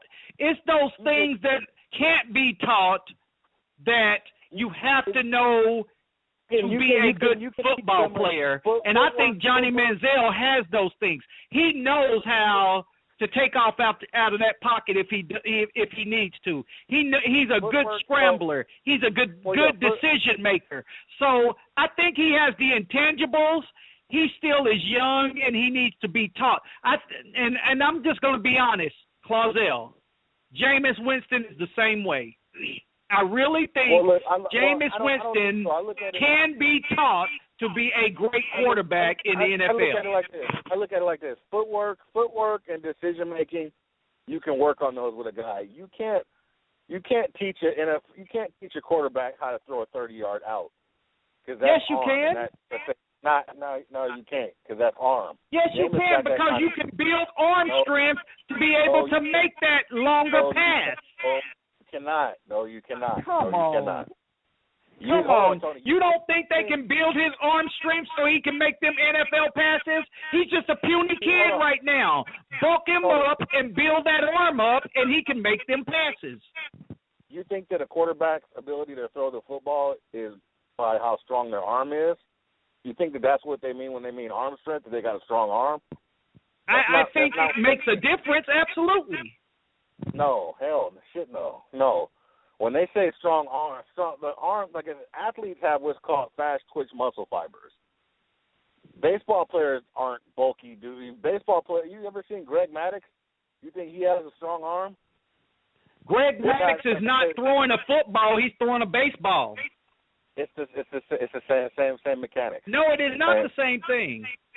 Oh shit! Okay, Tony. All right, if you want, anyway. Hey, Tony. Okay, I'm kind of with Mike on that one. Yeah, I mean, by this time, this level, for everybody else, this is from what I've learned from playing football my whole life and having several football coaches in my family. And most people who play football know this. The strongest. I'm sorry, I never played. Yeah, no, you haven't. The strongest dude does not throw the ball the farthest. Anybody. Who said that? Who said that? You just said he can make his arm stronger to make a 30-yard out. You just said that. I said if he's already a quarterback and he has been playing the fucking quarterback all his life, you can make his arm stronger to make better throws. How the fuck are you going to? He's been a quarterback all his life. He knows how to play quarterback. He didn't make it to the fucking NFL as a quarterback by accident. NFL throws and high school throws and college throws are different things. Like I say, he did not make it to the NFL in the first round as a quarterback by accident. There also two people been bust too, Tony. Then people they come out bust and quarterback though too. What about Tim Tebow? How did he make it to the NFL in the first round? Because Tim Tebow had other people wanting him to be a first-round pick. It wasn't really about his talent. You're full of shit, Tony. Clausel and James, that's the deal. Like I said, I think Jameis has the arm to do it. Like I said, I think he can make those NFL throws. I think, like I said, his footwork, like I say, that little stuff. I think man. So that's what I'm saying. I just don't know with Jameis Winston. I really like. The thing is that Matt posted a real good article about comparing those two quarterbacks, Winston and Mariota, and the thing that stood out to me was the accuracy of the quarterbacks when they do specific routes. I posted one just a few hours ago. Yeah, let this man finish, Tony. And the thing is that there were like a few routes that, like the go routes, the deep slants, and that type of thing that Jameis Winston was like absolutely horrible in when it came to accuracy when doing those routes. Like from 10 yards further out, his accuracy like diminished real bad, especially when it went past 15 yards. So the whole thing about arm strength and all of that's one thing, but you got to be able to put it into the receiver's hands once it gets to a certain distance. And those long distance throws, we saw it all season. He was missing those receivers all season. The thing is, like I said, you got to look at his footwork though. Jameis, like I said, you look at him. First thing I notice when I look at him is like his shoulders aren't square when he throws the ball. Second thing I notice is he's not properly planting his feet. Like I say, those are the things that affect accuracy over a long. I mean, like I say, he can fling the ball 50 yards off his back foot all day long with anybody in the league. But like I say, those are the things that change the accuracy. of your throw. And like I'm saying, once he gets those, like I said, I mean, like I said, it all matters on how much time he wants to put into the league. I mean, put into play. Like I say, you look at Matt Stafford. Matt Stafford still, he has an excellent arm. He was number 1 pick. Excellent arm, but he still has not learned how to put that little touch on those passes. Luckily, he has Calvin Johnson who can jump over people's heads and grab the ball and bring the shit down. But like I said, he still hasn't learned how to put. Like I said, you get some quarterbacks who can be unorthodox with their style, and and who can move around and do that, kind of like an Aaron Rodgers. And he can throw like that on the move and without really getting his feet set. And doing the prototypical stuff you see a quarterback do, and some other guys they just can't do that, And like I said, it's unless you're willing to put in the time, you're not like I said you're not really going to learn that. But like I said, Jameis has the arm. Like I said, it's not he has the arm. He's he's shown. The thing about Jameis is like I said I think after his freshman year I think he got stagnant, and I think he didn't want to I don't think anybody could tell him shit because, like I said, he didn't grow. Like I said, same thing was with Manziel. He didn't grow. And like I said, that's what I said earlier. I think that's the danger of letting freshmen win Heisman because you're telling them. But see, for me, I honestly believe that when Manziel plays in Cleveland and fucks up, everybody's going to say it was Manziel. And I've been telling y'all from the day of the draft, every fucking quarterback that goes to Cleveland to die. Had Manziel went to another team, I think he could have been a good quarterback. But he is destined to failure at Cleveland. It's bottom line. Every quarterback that goes to Cleveland is destined for failure because you have to play Cincinnati, Pittsburgh, and Baltimore 3 times a year. You are destined to get those defenses to fuck you up in 5 years, and you're out of the league. And also, too, he may be looking for another having an offensive coordinator. Kyle Shanahan, and I heard kind of a little rift there in Cleveland, and of course, I think he's interviewing some head coaches too. So he might be having a new offensive coordinator there. 6 of your games every year are against 3 of the top defenses in the NFL. Them quarterbacks are getting busted. That's why you don't hear of no good quarterbacks coming out of Cleveland. Why? Because you go to Cleveland to die as a quarterback. There are too many great defenses in your division to be a sorry offense and be a starting quarterback because they coming through that sorry offense and they busting that quarterback up. And also, too, you already know about Josh Gordon. He ain't going to be back in Cleveland. He'll be an unrestricted free agent, so somebody going to probably give him a chance, but I don't think he's going to be in Cleveland, so he was a top receiver, too. So, it's easy to say, it's going to, this proves that he wasn't a good quarterback. I disagree. Where he is going to determine whether he is a good quarterback or not. Because I'm telling you, Andrew Luck in Cleveland would be a sorry-ass quarterback. So, like I said, Johnny Manziel's first NFL scouting report says cannot make NFL throws. Andrew Luck in Cleveland would be a sorry-ass quarterback. Okay, you can believe that. Okay. I think he'd be on a sorry team, but I think Luck be holding it down because Luck is Andrew Luck on Cleveland would be a sorry-ass quarterback, just like all the other sorry-ass first-round quarterbacks Cleveland's had. They all went in there coming from college as great quarterbacks, and then they went into Cleveland and turned into nobodies, and it's not because they weren't good. It's because they are playing in a graveyard